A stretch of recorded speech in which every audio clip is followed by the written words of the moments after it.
que depuis 60 ans aux États-Unis, on est en guerre aux États-Unis. C'est une guerre culturelle.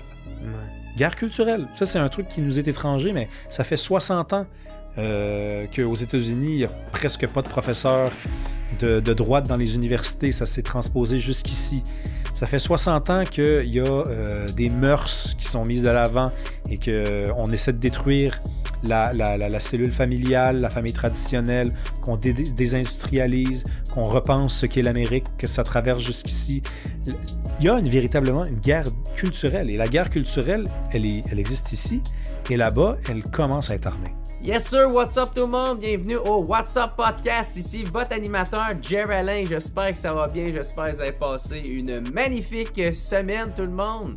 Cette semaine, qui on reçoit comme invité, c'est nul autre que, encore une fois, le bon chumé Rémi Villemur qui revient faire son tour au studio. Fait qu'un énorme merci à Rémi d'être venu au WhatsApp Podcast. Mais juste avant que je vous laisse l'écouter, j'aimerais encore une fois dire un énorme merci à mes commanditaires qui sont les cafetières Bellucci et procafetière.ca.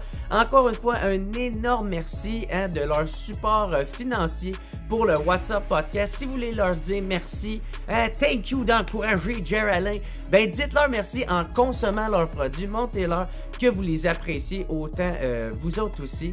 Fait que les cafetières Bellucci, d'excellentes machines à café, en plus de commanditer un podcast local. Fait que procurez-vous-en une. Excusez, je suis un peu fatigué à matin, là. Puis, si vous voulez faire affaire avec quelqu'un, ben faites affaire avec procafetière.ca parce que c'est eux autres les experts en tout ce qui a rapport avec le café. Hein. Ils sont situés sur la rive sud de Montréal. Ils sont situés à Varennes. Allez les voir dans leur local. Vous allez voir, ils sont super sympathiques. Puis si vous pouvez pas vous déplacer, ben allez les voir sur leur site internet au procafetière.ca. Fait qu'un énorme merci à mes commanditaires. Et si vous voulez m'encourager sur une note plus personnelle, ben vous pouvez toujours le faire en devenant membre au patreon.com/whatsappodcast. En plus de m'encourager financièrement, ça vous donne accès exclusif à pouvoir écouter les podcasts d'avance, puis pas besoin d'attendre qu'ils sortent un mois plus tard sur ma chaîne YouTube. Puis on n'oublie pas, si vous avez aimé le podcast, c'est toujours apprécié. Abonnez-vous à ma chaîne YouTube, cliquez sur le petit pouce, hein, laissez un petit commentaire positif dans la section commentaires YouTube, c'est toujours super apprécié, puis ça m'aide avec les algorithmes. Fait que, ou sinon sur ça, je vous dis encore une fois un énorme merci d'écouter le WhatsApp Podcast. Merci à tous mes membres Patreon, merci à mes commanditaires et un énorme merci encore une fois à Rémi Villemur d'être venu nous donner un excellent produit comme cette semaine. Ou sinon sur ça tout le monde, on se revoit la semaine prochaine. Ciao!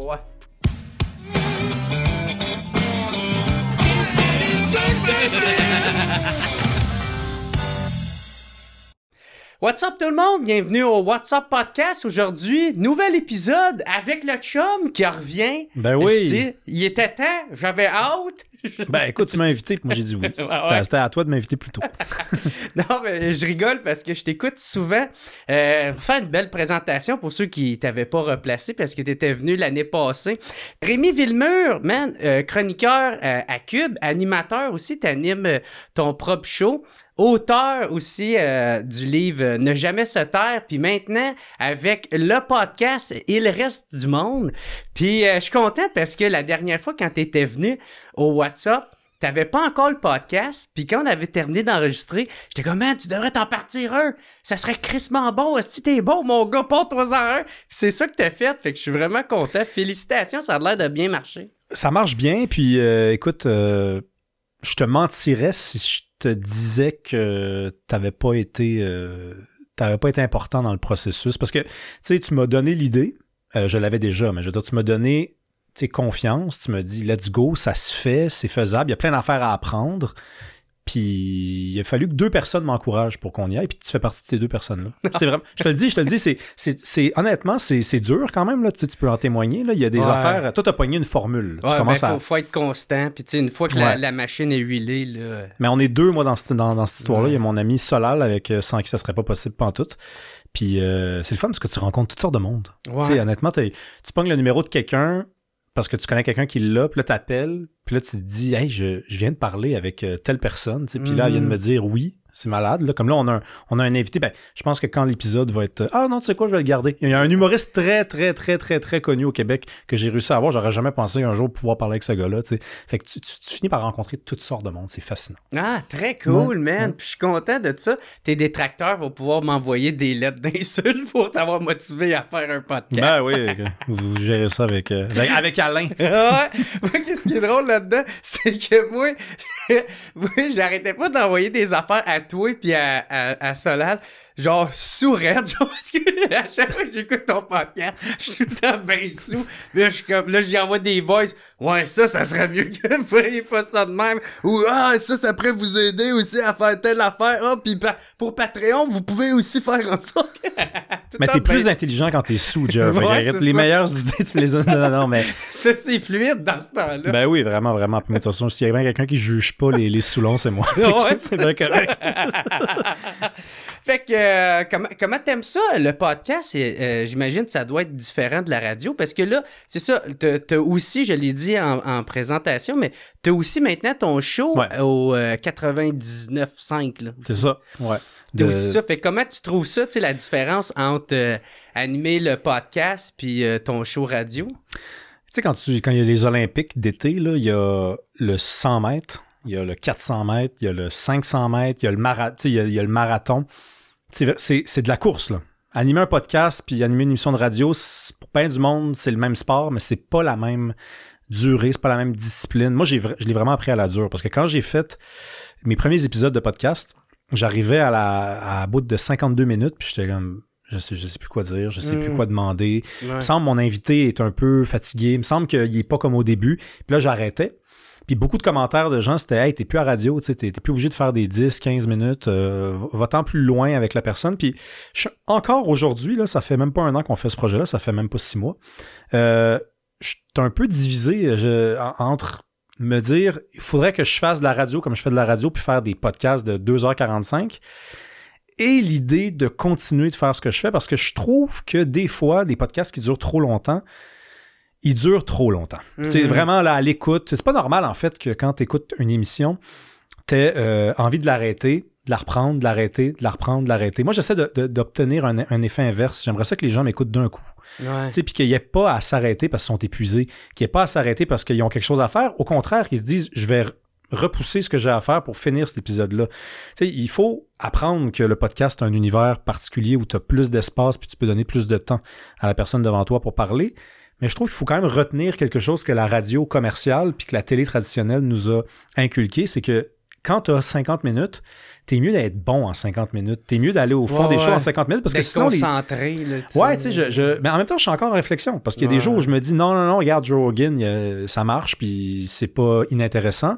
Ah, mais lui, il est rendu à comme 4-5 000 podcasts d'enregistrer. Non, je comprends, mais il fait des épisodes de 3 heures quelque chose, des fois 4 heures, tu sais, puis moi, je me vois pas faire ça. Tu sais, je pense que... Puis souvent, les gens que je reçois, c'est eux qui ont des horaires chargés. Ah oui, des fois, écoute, à un moment donné, j'en ai eu un, puis c'est Jean-François Lisée. Là. Jean-François Lisée, il arrive à l'heure, mais tu sais, comme on enregistre à 16h, puis il est parké à 16h.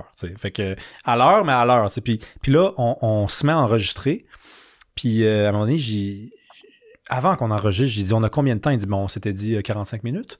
Puis là, je dis, mais non, mais là, c'est pas un podcast, ça, 45 minutes. Fait que ça a duré comme 43 minutes.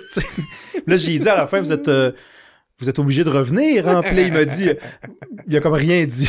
On verra bien s'il va revenir. Non, mais c'est que Jean-François, il est super occupé. Là. C'est pas du tout une flèche que je lui envoie. Là. Je reçois des politiciens, ils sont super occupés. Là. Je reçois j'ai reçu Serge Denoncourt. Serge Denoncourt, il monte des pièces à Paris, il s'en va à New York voir toutes des pièces sur Broadway toute la fin de semaine. Le gars, tu peux pas lui dire assis-toi pendant 2h30, là. Ça marche pas comme ça, là. Puis c'est pas mon grand chum non plus, fait qu'il me doit rien, là, t'sais. Ouais, c'est ça l'affaire aussi des fois, tu sais, comme, tu sais, avec toi, je suis plus à l'aise, on a viré une coupe de brosse ensemble, fait que, tu sais, on est déjà amis, fait... Ouais, mais dans 40 minutes, par contre, faut... Ouais, c'est ça, j'ai mon char qui est parké, j'y attends. Mais, tu sais, fait que c'est pour ça que t'es plus à l'aise, mais tu sais, quelqu'un qui a une grosse notoriété, tu sais, puis des fois, t'es même un peu intimidé de le recevoir sur ton podcast. Tu sais, tu veux pas ambitionner non plus, puis... Mais toi, tu leur donnes du café, mais moi, je leur donne rien pour le moment. Fait que c'est encore pire, tu sais, j'ai vraiment... ils me doivent rien, là. C'est vraiment ça. Fait que t'essaies de pas abuser, mais des fois, les gens ont besoin aussi de parler. Ouais. Pas parce qu'ils ont besoin de se confier, là, c'est pas ça que je te dis, c'est que Ben, y en ça a que donne oui. bien dans leur... Oui, aussi, Ouais. mais des fois, c'est du monde, tu sais, ils sont un peu en retrait de la société depuis quelques années. Fait que devenir un podcast, pour eux, c'est une façon de reprendre la parole puis de redonner des idées qu'ils ont eu la chance de donner massivement pendant des années aussi. Mais les élus, les politiciens, là, il faut que c'est cordé, là. Ils sont entraînés pour... Leurs journées sont méga occupées, là, c'est tout. T'as-tu trouvé ton X de qu'est-ce que tu veux faire? Tu sais, la ligne, la direction que tu veux faire? Parce que, tu sais, il reste du monde, tu dis tout le temps la même affaire, il reste du monde pour parler encore, on veut qu'on se parle. Fait que, ça, c'était-tu l'idée du début, genre? Puis elle a pas changé, elle s'est comme modulée avec le temps, ou au contraire, ça a tout le temps été ça, puis ça a pas changé? C'est une vraiment bonne question, parce que j'ai fait des tests, là, il y a des fois où... J'ai reçu des gens puis ça n'avait aucun rapport avec le concept. Mais pas souvent. Honnêtement, on est rendu à presque 40 épisodes, puis je te dirais que 30 à 35 des 40 épisodes, c'est vraiment dans l'idée de s'asseoir avec des gens et de discuter, puis de défier l'idée des chambres d'écho. Par contre, moi, j'avais un grand projet, j'étais naïf. Au début, je me disais, les gens de gauche, quand je vais les approcher, pour leur dire que je suis prêt, bon, tu vois, tu me vois venir, là, que je suis prêt à les écouter, que les chambres d'écho, ça pourrit notre société. Ils vont être charmés par mon approche, puis ils vont venir, puis ils viennent pas, tu sais. non, mais je veux dire, peu d'entre eux viennent, honnêtement, puis... Tu me l'avais compté, que t'as bien beau être super de bonne foi, puis dire, gars, moi, je suis pas là pour te rentrer dedans, te confronter, te faire un piège, mais je veux juste t'entendre, on va discuter ensemble. Écoute, il y en a qui sont venus, là, puis, tu sais, Amir Kadir est venu, Yves Boisvert est venu, Serge Denoncourt est venu, et là, j'en oublie, mais il y en a qui sont venus. Pour celui qui a bloqué le pont, là. Oui, Jacob Pirot est venu aussi, donc un des militants, effectivement, qui avait bloqué le pont Jacques-Cartier. Il y en a qui sont venus. Il y en a beaucoup qui me répondent pas, puis il y en a beaucoup qui disent oui, peut-être, à un moment donné. Moi, je trouve que la plus belle réponse que j'ai eue, c'est d'un Francis Dupuy-Derry, par exemple. Francis Dupuy-Derry, il est professeur d'université au département des sciences politiques à l'UQAM. C'est quelqu'un qui est associé à l'extrême gauche. Lui, il m'a dit, écoutez, c'était au début de l'aventure, là. J'avais même pas encore tourné un seul épisode. Fait qu'il m'a dit, j'ai rien vu de ce que vous faites. Je vous connais comme chroniqueur. Fait que là, vous me présentez, tu sais, un projet, une démarche qui a l'air intéressante, mais moi, je suis obligé de me rabattre sur ce que je sais de vous, puis on dirait que ça marche pas avec... Puis ça, j'avais dit, bravo, parce que c'est vrai. Tu sais, moi, quand je fais de la chronique, je fais de la chronique. Tu sais, je fais pas de l'animation, de podcast, comme celui que je propose. Fait que je peux comprendre des gens qui connaissent juste mon travail comme chroniqueur de dire, ben là, franchement, c'est un piège. Mais on se bâtit un portfolio avec des épisodes où je me suis assis avec du monde, puis vraiment, je les ai écoutés, vraiment, j'ai été poli, vraiment, j'ai été indulgent. Fait que là, maintenant, les gens doivent me juger là-dessus. Tous ceux à qui j'ai tendu la main puis qui hésitent devraient regarder ce que je fais comme animateur de podcast puis se dire, non, mais il est correct. Il est correct. Mais il y en a, tu sais, en tout cas, je sais pas quel mot utiliser, là, mais en tout cas, il y en a qui te critiquent ouvertement, publiquement dans des médias, puis tu leur envoies des demandes, puis ils viennent pas, tu sais. Je trouve ça... Mais ça, je t'avoue que, entre toi puis moi, là, tu sais, il y a du monde qui me maïssent, puis ils l'ont déjà dit, ou alors qui n'aiment pas du tout mes opinions, puis qui l'ont dit ça aussi. Et moi, je leur envoie une invitation, en espérant vraiment qu'ils viennent, là, OK? Que ça soit clair. Là. Je veux vraiment qu'ils viennent, puis je veux que ça soit... Je veux les recevoir pour les bonnes raisons, je veux pas les piéger. Mais je t'avoue que quand j'envoie mon message, je me dis, là, c'est le fun, parce que là, il est pogné avec le dilemme. Il est pogné de dire, si j'y réponds pas, il va dire que j'ai refusé le défi, j'ai refusé l'invitation. Si j'y dis que j'y vais pas, ben c'est la même affaire, fait que je suis un petit peu obligé d'y aller. Si ceux qui ont un peu d'orgueil, il y en a, des fois, je le sais, qui viennent pour ça. Ils viennent parce qu'ils ont un peu d'orgueil, mais c'est beau l'orgueil des fois. Puis surtout, de toute façon, à la base, il faut se parler. Il faut vraiment se parler. On est capable. On n'est pas comme aux États-Unis. On n'est pas une société violente. On peut on peut se parler, on peut se réconcilier, on peut apprendre de l'autre. Moi, j'ai appris plein de choses. Souvent, je discute avec ces gens-là après que ça soit fini. On se rend compte qu'on est pareil là, sur bien des affaires. C'est juste que le bonhomme, il écrit pour la presse ou il écrit pour... il travaille dans le milieu des arts ou il a déjà bloqué un pont. Mais on est humain. T'as-tu eu cette constatation-là en interviewant André Pratt? André Pratt, là, moi, je veux dire une chose. C'est un des gars, je pense, le plus à l'opposé de toi, là, je pense. Mais André Pratt, non, c'est pas... Non, Jacob Pirot, là, je te dirais que, tu sais, on est deux délinquants, mais c'est tout. Alors qu'André Pratt, c'est quelqu'un de très politisé, c'est quelqu'un, disons, qui est très, très... Fédéraliste. Oui, il est fédéraliste, mais pour lui, c'est la question de sa vie aussi, la question constitutionnelle. C'est la même chose pour moi, c'est juste qu'on n'est pas du tout dans... Je comprends ce que tu veux dire, parce qu'on pense pas la même affaire sur cette question-là. André Pratt, j'ai rien à dire. Le gars m'a répondu tout de suite. Il m'a pas donné de... Il m'a pas demandé... il a pas demandé de conditions. Il y en a qui demandent des questions d'avance, là, en passant. Là. Je veux dire... Ah ouais? Ouais, bien sûr, ouais. Moi, je donne pas les questions d'avance, mais je peux te dire, mettons, les quelques thématiques dont on va parler. Oh, les thèmes, ça, c'est tout. C'est correct. Question d'avance, je me suis fait demander une fois.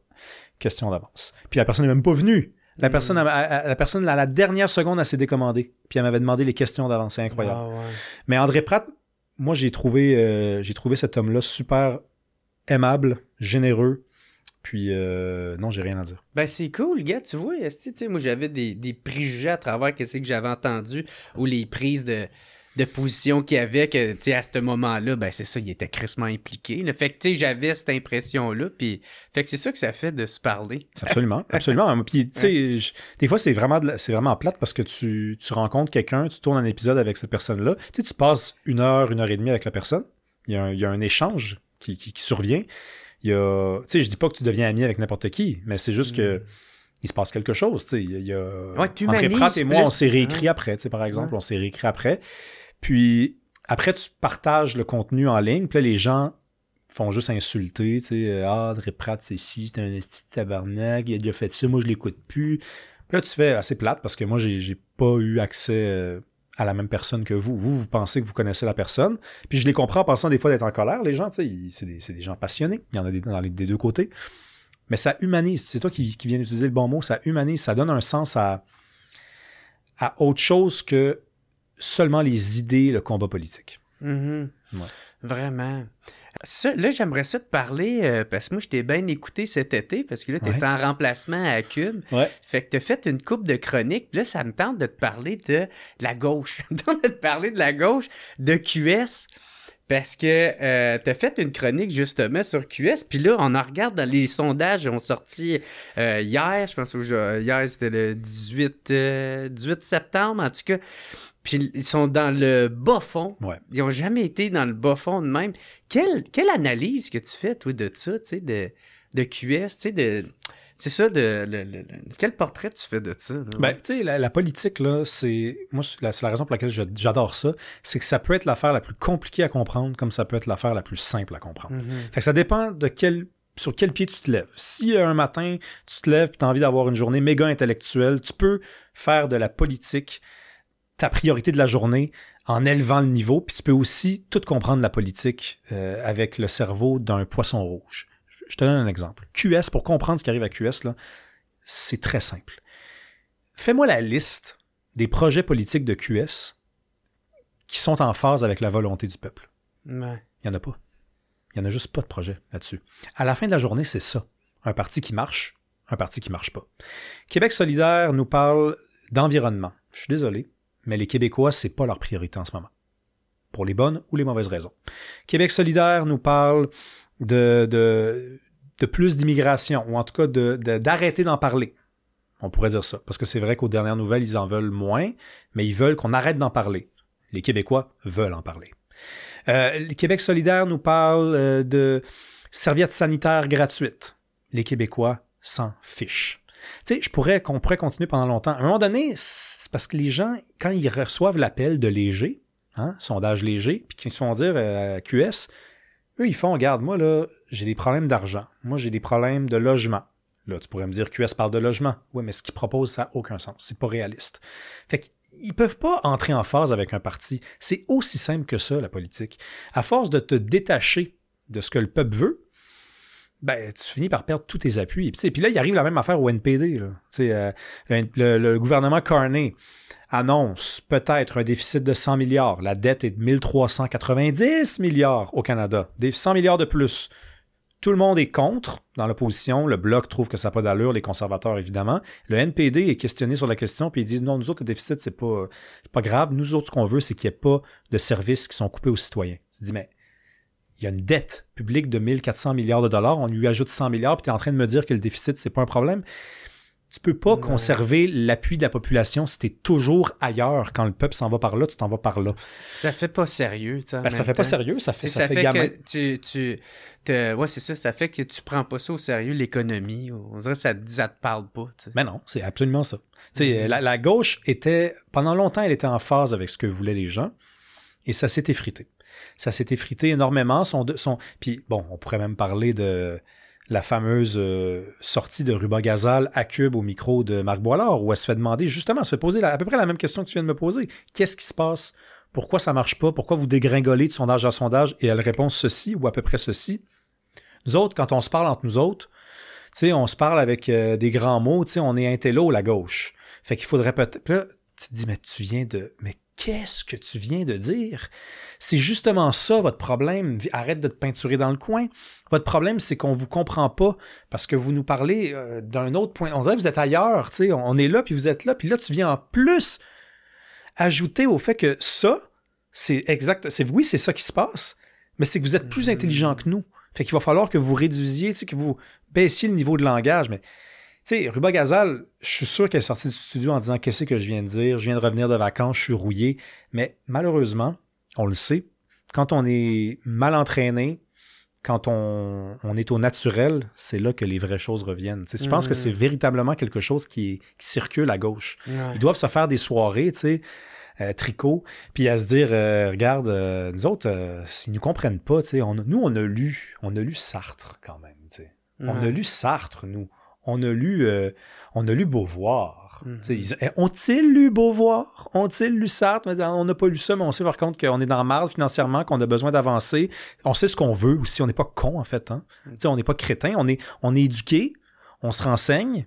Les Québécois lisent beaucoup de journaux, là. Lisent beaucoup d'informations. Moi, c'est assez rare que je rencontre quelqu'un qui comprend rien de ce qui se passe autour de lui. Il y a des langues sales qui disent qu'on est des crétins et des moutons, mais c'est assez faux, là. Les gens, ils comprennent ce qu'ils veulent bien comprendre.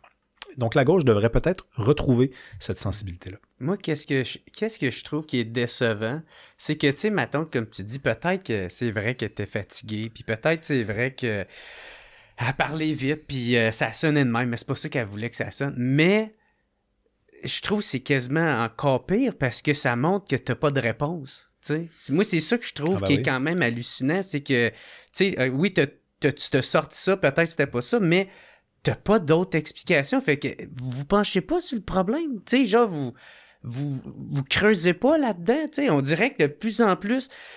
Puis moi, c'était ça que je me demandais beaucoup, là, tu sais, quand que GND il est parti annoncer son départ, on le savait tout, là, que ça chicanait là-dedans, ça arrêtait pas, c'était rendu quasiment public leur affaire, là, tu sais.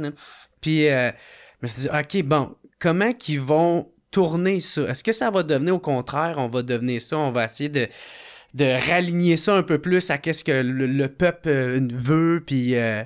Mais non, au contraire, première affaire qu'elle fait, c'est quoi? C'est inviter Jean-Luc Mélenchon, tu sais, qui est considéré comme l'extrême gauche en France, tu sais, puis le discours qu'on en a fait, ça l'allait dans ce sens-là aussi, tu sais, durant ça. Fait on dirait que plus en plus, on dirait que c'est comme une chambre d'écho où ils prennent pas le pouls d'ailleurs, ils prennent pas le pouls du monde, tu sais, puis c'est ça, je pense que c'est ça qui se passe, c'est que il y a une grosse gauche qui se sent délaissée par... c'est ça, qui ne trouve pas de parti pour eux autres. Ben, il y a plusieurs choses dans ce que tu viens de dire. Mélenchon qui vient faire une visite au Québec, bon, il dirait qu'il était aussi allé aux États-Unis, mais il est quand même passé par Montréal, puis il est allé faire des discours et tout. Ça, c'est venu démontrer que pendant des années, tu te rappelles la sortie de Catherine Dorion, Émilie Essartérien. Oh! Rubagazal et GND, ça doit pas s'entendre bien. On était convaincus qu'il y avait deux clans à l'intérieur de QS. Qu'il y avait le clan dorioniste. Ouais. OK, on les appelait les dorionistes. Et là, Émilie Sartérien s'était rangée du côté de Catherine Dorion, avait critiqué le leadership de Gabriel Nadeau-Dubois. Et on se disait, Gabriel Nadeau-Dubois, c'est celui qui veut... Et là, les langues sales disaient embourgeoiser le parti. Moi, je préférais l'expression professionnaliser le parti, c'est-à-dire lui donner une vraie allure de parti politique. On avait manqué notre coup. Il y avait une troisième école à l'intérieur de QS et c'était l'école inspirée de la France insoumise. C'était Rubagazal, qu'on avait du mal à associer aux dorionistes ou à l'équipe de GND. Elle, pendant ce temps-là, elle attendait que le leadership de GND soit affaibli pour pouvoir devenir co-porte-parole. Faire sa place. Et elle, faire une révolution à l'intérieur du parti, comme il y a eu une révolution à l'intérieur de LFI, qui est un parti islamo-gauchiste qui mise sur le vote des immigrants. C'était pas exactement ça que Catherine Dorion faisait avec Émilie Sartérien, deux filles de Québec respectivement et de l'Abitibi. Ça peut pas être des immigrationnistes tant que ça, là. Ça peut être ouvert à l'immigration, mais c'est pas des femmes qui avaient compris ce qui se passait à Montréal dans les quartiers. Hein? Bon, GND, lui, était de l'autre bord. Alors là, tu fais, oh, mais GND qui s'en va, Catherine Dorion qui reste, pas Catherine Dorion, mais Rubagazal, qu'est-ce qui va se passer avec ce parti-là? Ben, ça va devenir la copie de LFI, tout simplement. C'est ça qui va arriver avec ce parti-là. Et c'est assez dommage parce que GND, qu'on peut dire ce qu'on veut de ce gars-là, je pense qu'il avait compris ce qui est en train de se passer avec QS. Je pense qu'il avait, pour de vrai, à cœur le succès de ce parti-là et à cœur l'idée qu'il y ait une gauche sérieuse. Une gauche qui ne parle pas de serviettes sanitaires constamment. Je dis pas que c'est pas un truc qui peut se ramasser sur la plateforme de QS aux prochaines élections. C'est pas ça que je dis, mais vous devriez pas faire venir la presse pour parler de ça. C'est un tweet et c'est tout, là. OK? Même chose pour tout ce qui est enjeu woke. Je pense que GND avait à comprendre les Québécois. Et c'est quelqu'un qui était dans la rue en 2012 puis qui s'est fait dire « Hey, t'es qui, toi? Tu sais pas t'es qui? Tu sais pas c'est quoi le Québec? » Lui, il l'a su une fois dans la vie qu'il fallait de la modestie et de l'humilité. Hein, quand il était question de gagner le cœur des Québécois, il n'allait pas faire cette erreur-là deux fois. Puis de compromis aussi. Ben ouais, ben exactement. Donc, quand il est arrivé à QS, je pense qu'il s'était dit, moi, j'ai une vision pour ce parti-là, et ça n'a pas fonctionné. Écoute, il s'est fait foutre dehors par du monde qui était parti du parti. Catherine Dorion et Émilie Sartérien n'étaient plus au parti, n'étaient plus des députés élus du parti, qu'ils avaient encore une influence. Et lettres ouvertes, livres, témoignages dans le dos, influence dans les congrès. Ce gars-là voulait... Moi, honnêtement, des fois, j'ai de la peine. J'ai de la peine pour ce gars-là parce que c'est 10 ans de sa vie. Puis aujourd'hui, il doit se dire, ben écoute, j'ai fait un salaire pas pire, mais c'est tout. Je veux dire, ce parti-là, je ne l'ai pas amené de là à là. Quand je vais le laisser, en octobre 2026, il va être entre les mains d'une fille qui fait venir des antisémites ici et qui s'appuie fondamentalement sur le vote musulman pour faire des gains. C'était pas du tout le projet de Gabriel Nadeau-Dubois. Et le fait qu'il se soit laissé pourrir par des gens qui étaient même plus à l'intérieur du parti, c'est aussi la preuve que cette certaine gauche-là, je ne vais pas désigner toute la gauche, mais cette certaine gauche-là qui est réfugiée à QS, elle a quelque chose de juvénile aussi. Dans aucun parti politique sérieux, les assises du parti, les députés élus se font débouter par des gens qui ne sont même plus députés du caucus. Il y a quelque chose de pas sérieux là-dedans. Là. Un caucus, c'est censé être un caucus. C'est censé être un groupe de personnes qui parfois choisissent de se réunir derrière des portes closes et agissent et ont un leadership et sont les porte-paroles du parti. Là, c'était rendu que Catherine Dorion avait autant de pouvoir que GND. Quelque chose de juvénile là-dedans. Ben c'est ça. Puis moi, ça me fait juste pointer du doigt le fait qu'ils sont incapables de compromis. Tu sais, quand ils sont pas capables de s'entendre entre eux autres. Fait que, ben non, c'est ça. Puis pour être honnête, je m'attends à ce que la dégringolade continue. Tu sais, que ça continue encore de plus en plus. C'est possible que ça descende plus. Puis tu sais, je pense qu'un des invités que toi et moi, on aurait le plus voulu avoir, t'avais une photo de lui avant. Ouais, Falardeau. Falardeau avait dit un truc à l'époque. Ah ouais, j'ai eu cette histoire. Il avait dit, c'était au franc-tireur, à une table avec Martineau. Et il avait dit, je comprends pas pourquoi la gauche a toujours envie et le goût et besoin de se réunir en parti politique. Puis il avait dit ça au tout début de Québec solidaire. Et moi, je me rappelle à l'époque, j'étais comme, ben voyons donc, qu'est-ce que ça veut dire cette phrase-là? La gauche peut être en politique, puis la droite peut être en politique. Mais ce qu'il voulait dire, c'est que des gens de conviction profonde, qui ne sont donc pas capables de compromis, quand ils se réunissent à l'intérieur d'une formation politique, ils apprennent pas ou très peu le compromis. Il y en a très peu à l'intérieur d'un parti comme ça qui accepte la notion de compromis. Donc, ça donne ce que ça donne. Ça donne des guerres intestines, ça donne des guerres ouvertes, des guerres devant des caméras, des guerres dans des lancements avec des livres posthumes qui nous viennent de gens qui sont même plus au parti politique. T'sais, alors que les gens de droite ont souvent plus de talent pour faire de la politique, dans la mesure où dans ce que j'appelle du talent pour faire de la politique, il y a au moins l'apprentissage de certaines règles. La gauche, elle, c'est une gauche de cœur. Donc, les convictions avant tout, les compromis en dernier. Tu fais pas de la politique si tu comprends pas c'est quoi un compromis. Tu fais autre chose, là. Tu fais de la tarte. Ouais. Ben moi, c'est ça que je trouve plate, parce que moi, j'étais avec QS. Tu sais, moi, j'irais pas jusqu'à dire militer pour le parti, mais j'allais dans les rassemblements, là, tu sais, quand il y avait les élections, puis tout ça. Puis, mais elle m'a tellement perdu, là. Elle m'a tellement perdu, tu sais, elle s'est juste de plus en plus. Ouais. Ben, regarde, honnêtement, une autre façon de comprendre ce qui est arrivé à la gauche sur la scène provinciale au Québec, c'est de regarder ce qui arrive en ce moment à la gauche sur la scène municipale aussi. Parce qu'à Montréal, on est en voie d'entrer en campagne électorale officiellement. Il va y avoir des élections au mois de novembre. La gauche va l'emporter, soyons sérieux. Mais quand tu parles avec des gens de politique municipale, puis tu leur dis, c'est quoi pourquoi tu ne vas pas voter déjà en partant? Parce que 62% des gens ne sont pas allés voter. 62? Le taux de participation aux dernières élections municipales à Montréal était de 38%.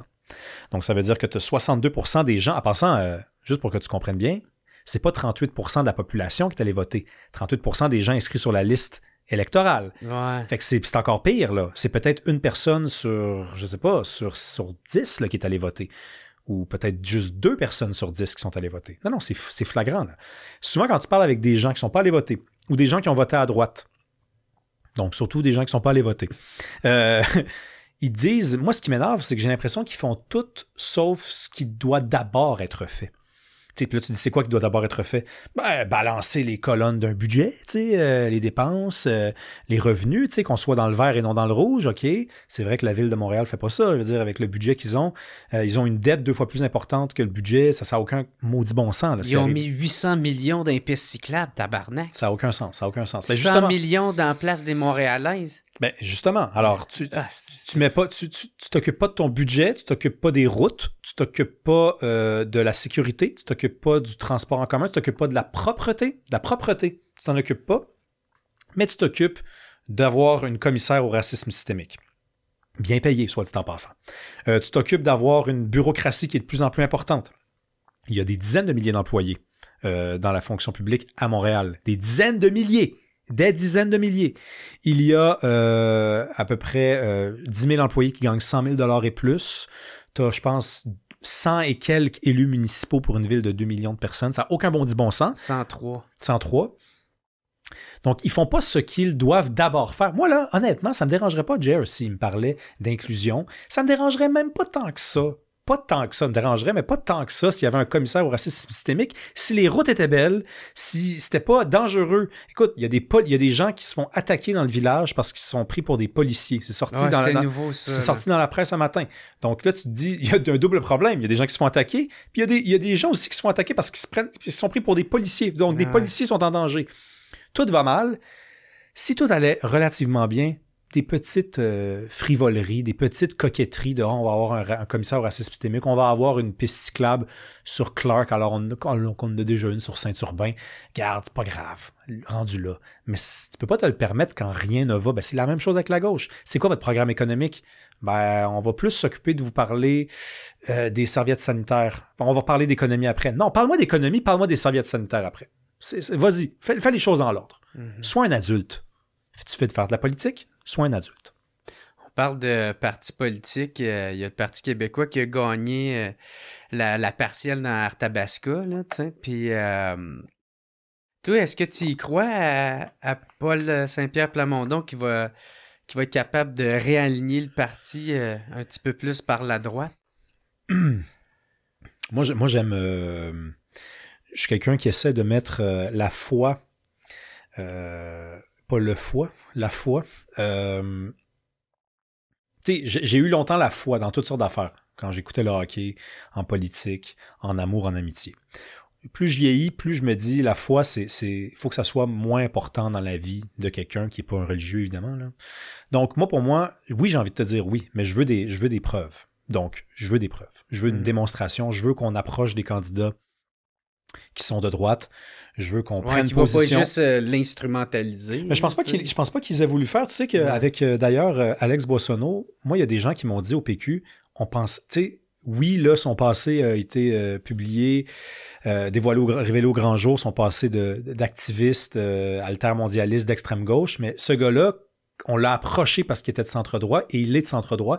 Et moi, je les crois. Ça existe. Moi, quand j'étais jeune, j'étais pas la même personne que ce que je suis aujourd'hui. Je pense qu'on a été... Moi, je vendais du pot, voilà. Je vendais du pot, esti, puis à 22 ans, j'étais genre super hippie, me promenais en commando, pas de boxeur, esti, je me rasais dessus de bois, puis je mettais de la lime pour pas mettre du déo. Là. Ah, de la lime? Moi, c'était du citron. Fait que, tu sais, non, mais il y a...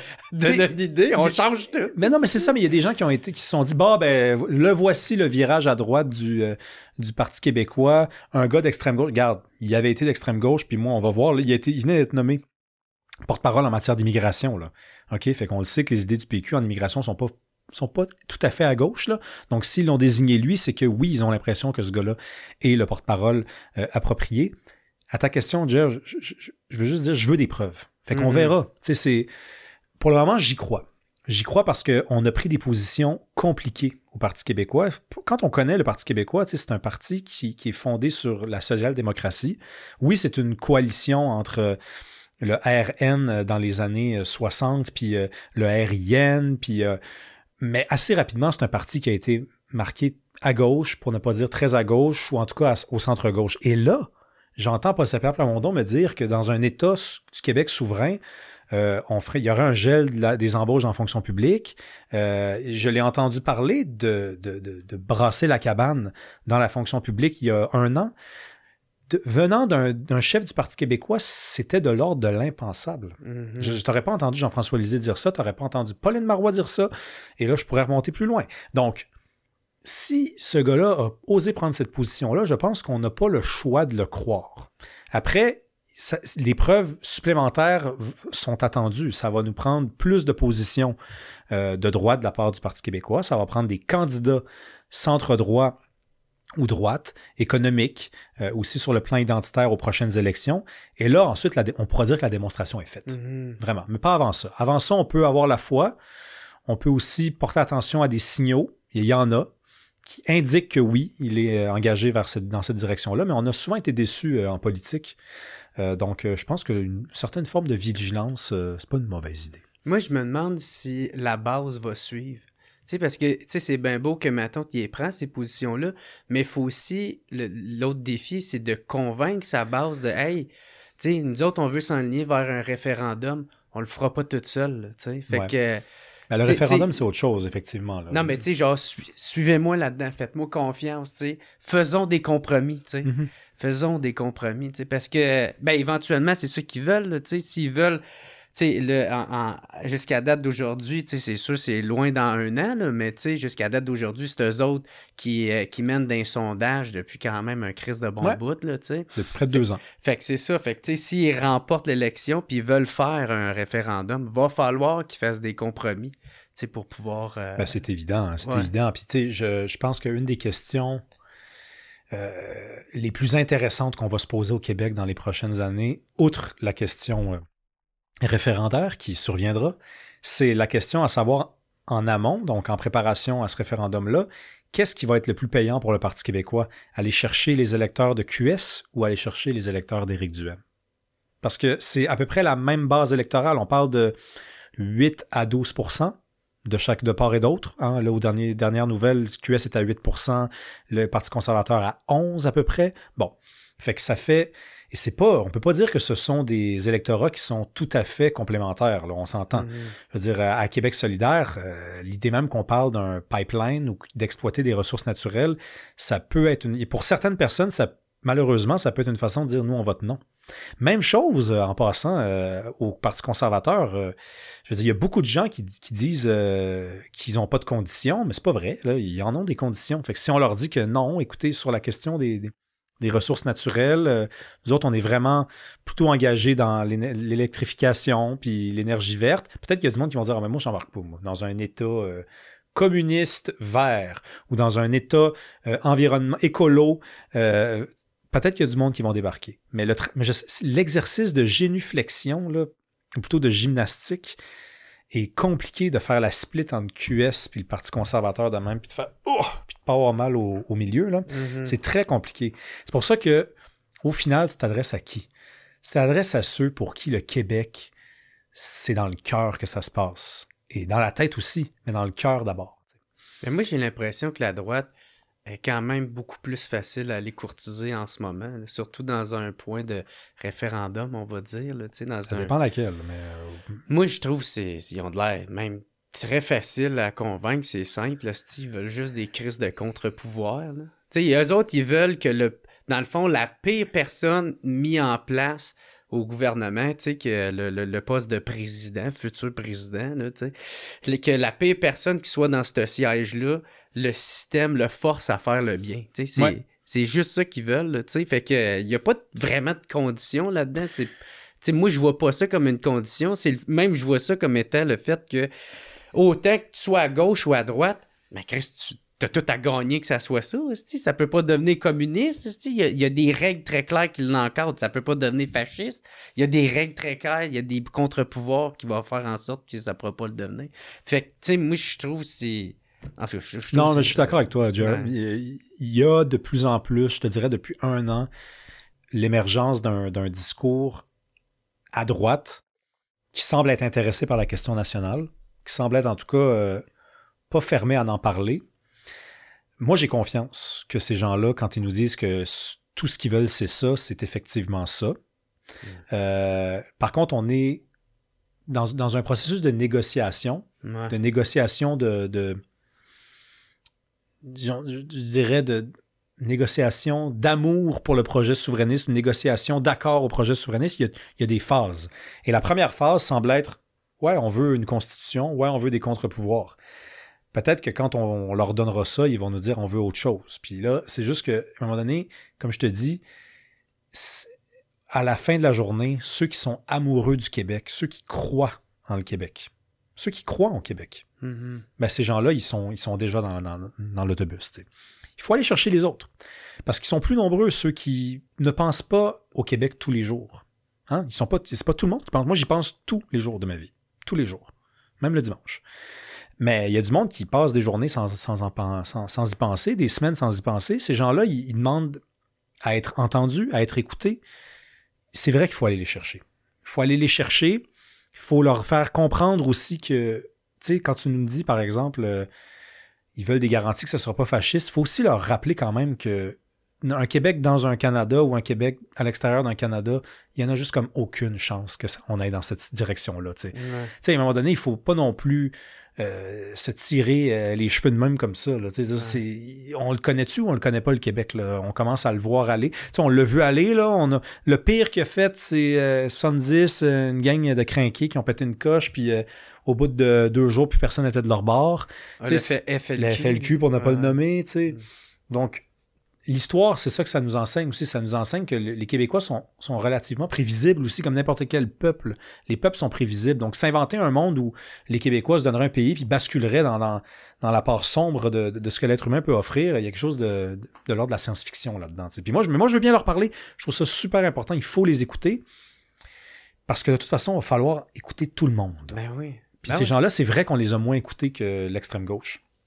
Ben moi, c'est pour ça que, tu sais, que tu sais, là, il y en a bien qui m'ont pointé du doigt là, en me traitant de esti d'extrême droite. Tu sais, il y en a même un esti qui me dit des commentaires d'un fois, okay. Tu sais. Il y en a même un esti qui me dit « T'es payé par le Kremlin! » Toi avec? Ça m'a fait rire, là, à la limite, celle-là. Mais c'est parce que, Chris, moi, d'un, je me considère comme quelqu'un de quasiment centre-gauche, là, tu sais. Puis, mais Chris, man, on n'arrête pas de diaboliser. Puis je suis comme Chris, je sais pas, moi, qu'est-ce qu'on me dit sur eux autres? Je m'envoie les écouter. Je trouve pas qu'ils sont si pires que ça. Je sais pas de quoi tu parles en particulier. J'en ai invité une couple sur mon podcast. Chris, il y a personne qui m'a poignardé. Non, non, pas du tout. Ils sont parlables. De diaboliser. Puis surtout, diaboliser, c'est ça, je vois pas où c'est que ça mène. Je trouve ça super antiproductif, mais raide. Puis surtout que je me suis rendu compte que j'ai quelques points en commun avec ce monde-là. Je suis capable de les comprendre. Ah, Chris, je suis pas d'accord sur ça, mais je vois mieux qu'est-ce que tu veux dire, là, tu sais. Je suis capable d'interpréter mieux qu'est-ce que tu veux dire, tu sais. Chose que, man, on dirait que ces temps-ci, juste demander cet effort-là, c'est trop demander à peu importe à qui, là, tu sais. Non, mais t'as raison, ils sont parlables, puis moi, j'ai une pensée pour eux qui est de plus en plus présente dans mon esprit parce que, comme je viens de le dire, on les a pas écoutés pendant longtemps. Pendant longtemps, on les a traités de crétins, D'ailleurs, on a dit, c'est la gang de Québec. Puis, moi, à un moment donné... je pense que c'est Yann ou Frank de Yann et Frank qui m'a dit, tu sais, que la majorité des gens qui nous écoutent sont à Montréal. Ouais. Puis je dis, ah ouais? Fait que c'est pas la gang de Québec, cette droite-là, elle existe partout. Puis on l'a peinturé dans le coin. On l'a oublié. Je pense qu'on lui en a voulu aussi en 95 d'avoir voté non. Parce que si Québec avait voté oui, oublie le dévote ethnique puis l'argent là, de Parizeau, le oui aurait gagné. Québec a voté non. Fait que pour les souverainistes, je pense que ça a été une blessure difficile à penser. Puis aujourd'hui, certains d'entre eux la portent encore, sont méfiants à l'égard des gens de Québec, à l'égard de cette droite-là, qui en plus a des conditions, alors qu'elle n'en a pas vraiment. Elle demande en fait la base. Elle demande... mais ça dépend des porte-paroles. Regarde, je m'excuse, mais Jeff Fillion qui va dire sur Twitter, et qui d'ailleurs a modifié son tweet entre-temps, moi, vous savez, là, j'ai 10 conditions à la souveraineté. Si vous me donnez ça, j'embarque. Puis là, tu te dis, wow, OK, enfin. Parce que ce gars-là, il est écoutant maudit. Là. Il y a bien du monde là, qui écoute ce gars-là. Puis là, tu te dis, OK, cool, OK, mettons-nous à la planche à dessin, je prends ça en note. Port d'armes. Là, tu fais, OK, mais tu connais-tu? C'est parce qu'on est au Québec ici, tu sais. Ça va être un peu compliqué. Je vais quand même continuer. Pas d'impôt en bas en haut de 30%. Là, tu te dis, bon, c'est toujours bien mieux que le port d'armes, ça, cette affaire-là.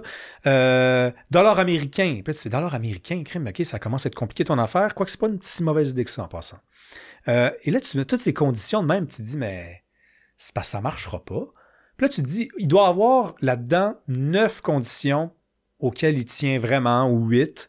Mais comme il est parlable, hein, puisque la droite est parlable, ben, on va y en donner 8 ou 9 sur les 10. Non! Il s'en va dire à son émission après que c'est les 10 ou rien. Puis là, tu te dis, ben non, tu vois, cette droite-là, je pense pas qu'on puisse tant que ça considérer qu'elle veut en discuter, qu'elle veut négocier, qu'elle est intéressée par ce projet-là. C'est correct. Je veux même pas leur envoyer aucune flèche. Si ça les intéresse pas, c'est correct. Mais il y a une autre droite. Il y a effectivement une autre droite qui est amoureuse du Québec, je pense, qui croit au Québec, qui a été moins, je pense, aussi percutée par les mesures sanitaires, par toute la question de la COVID. Ils en sont sortis. OK? Donc, eux, ils gardent moins cette crotte-là sur le cœur. Donc, eux, il faut s'asseoir avec eux. Il faut leur parler. Il faut présenter du monde en 2026 au Parti québécois qui sont des porte-paroles de leurs idées. Des gens qui vont aller porter leurs idées à l'Assemblée nationale, qui vont traîner ces idées-là, qui vont les défendre. Tu sais, sur le système de santé, moi, je suis en train de faire énormément de chemin dans ma tête, là. Tu sais, ça vient d'eux, cette idée-là, de dire, hey, il y a un partenariat entre le public et le privé. Ça, c'est pas la fin du monde, là. Ça changerait absolument rien. Ça voudrait dire que toi, si tu as besoin d'aller à l'urgence, tu pourrais aller dans un hôpital privé, puis là, eux autres, avec un système informatique, ils se rendraient compte que de l'autre côté, dans l'hôpital public, effectivement, il y a une trop lourde attente, puis ils sont capables de faire la job pour aussi le même prix. Fait qu'ils vont te prendre, ils vont t'opérer, ou ils vont te traiter à l'urgence, puis ils envoient la facture au gouvernement du Québec. Toi, t'as pris ta carte soleil, puis ça a passé. Tu sais, il faut refaire la pédagogie de ça. Il y a trop de gens qui pensent que le truc du privé puis du public, c'est « Ah, OK, on va demander aux gens de payer pour... » Non, c'est pas ça. Il y a des pays comme la Suède, la France, l'Allemagne, des pays qu'on regarde tout le temps en se disant on pourrait faire comme eux, ils l'ont ce système-là. Colin, ça doit pas être si fou que ça, là. Ça, cette idée-là, je la trouve pas mauvaise. Je la trouve même bonne. Donc, tu sais, elle pourrait faire du chemin dans notre tête, t'sais.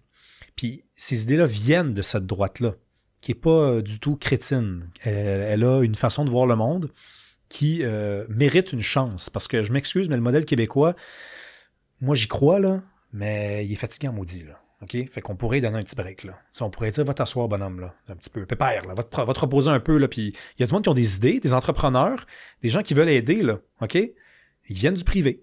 Puis ça ne changerait pas grand-chose. Au lieu d'injecter tout l'argent dans le public, t'en donnerais aussi dans le secteur privé. C'est pas la fin du monde, là. Si l'important, c'est de régler des problèmes, si c'est ça l'important, et c'est pas l'orgueil technocratique, mais allons dans cette direction-là. Réglons des problèmes. Mm-hmm. Ça serait le fun de régler des problèmes au Québec. C'est pour ça que tu dis que PSPP, il devrait tendre la main à Éric Duhaime pour le référendum. Je pense que c'est plus dans une idée de référendum, tu l'as dit? Oui. Oui, mais moi, quand j'avais dit ça, j'avais même dit... j'avais dit ça dans une chronique, je pense 2 jours après la défaite de Duhaime dans Arthabasca. Ouais. J'avais juste peur que dans les semaines qui suivent, l'adversaire du Parti québécois devienne le Parti conservateur pour des raisons tout simplement d'orgueil de la part des conservateurs qui auraient perdu Arthabasca et qui reprochaient à PSPP d'avoir présenté un candidat. Et là, vice-versa, si l'ennemi des conservateurs devenait le PQ, ben peut-être que l'ennemi des péquistes serait redevenu les conservateurs. Alors moi, je voyais bien plus d'opportunités que ces gens-là se parlent. T'sais. Et il s'est passé quelque chose dans Arthabasca.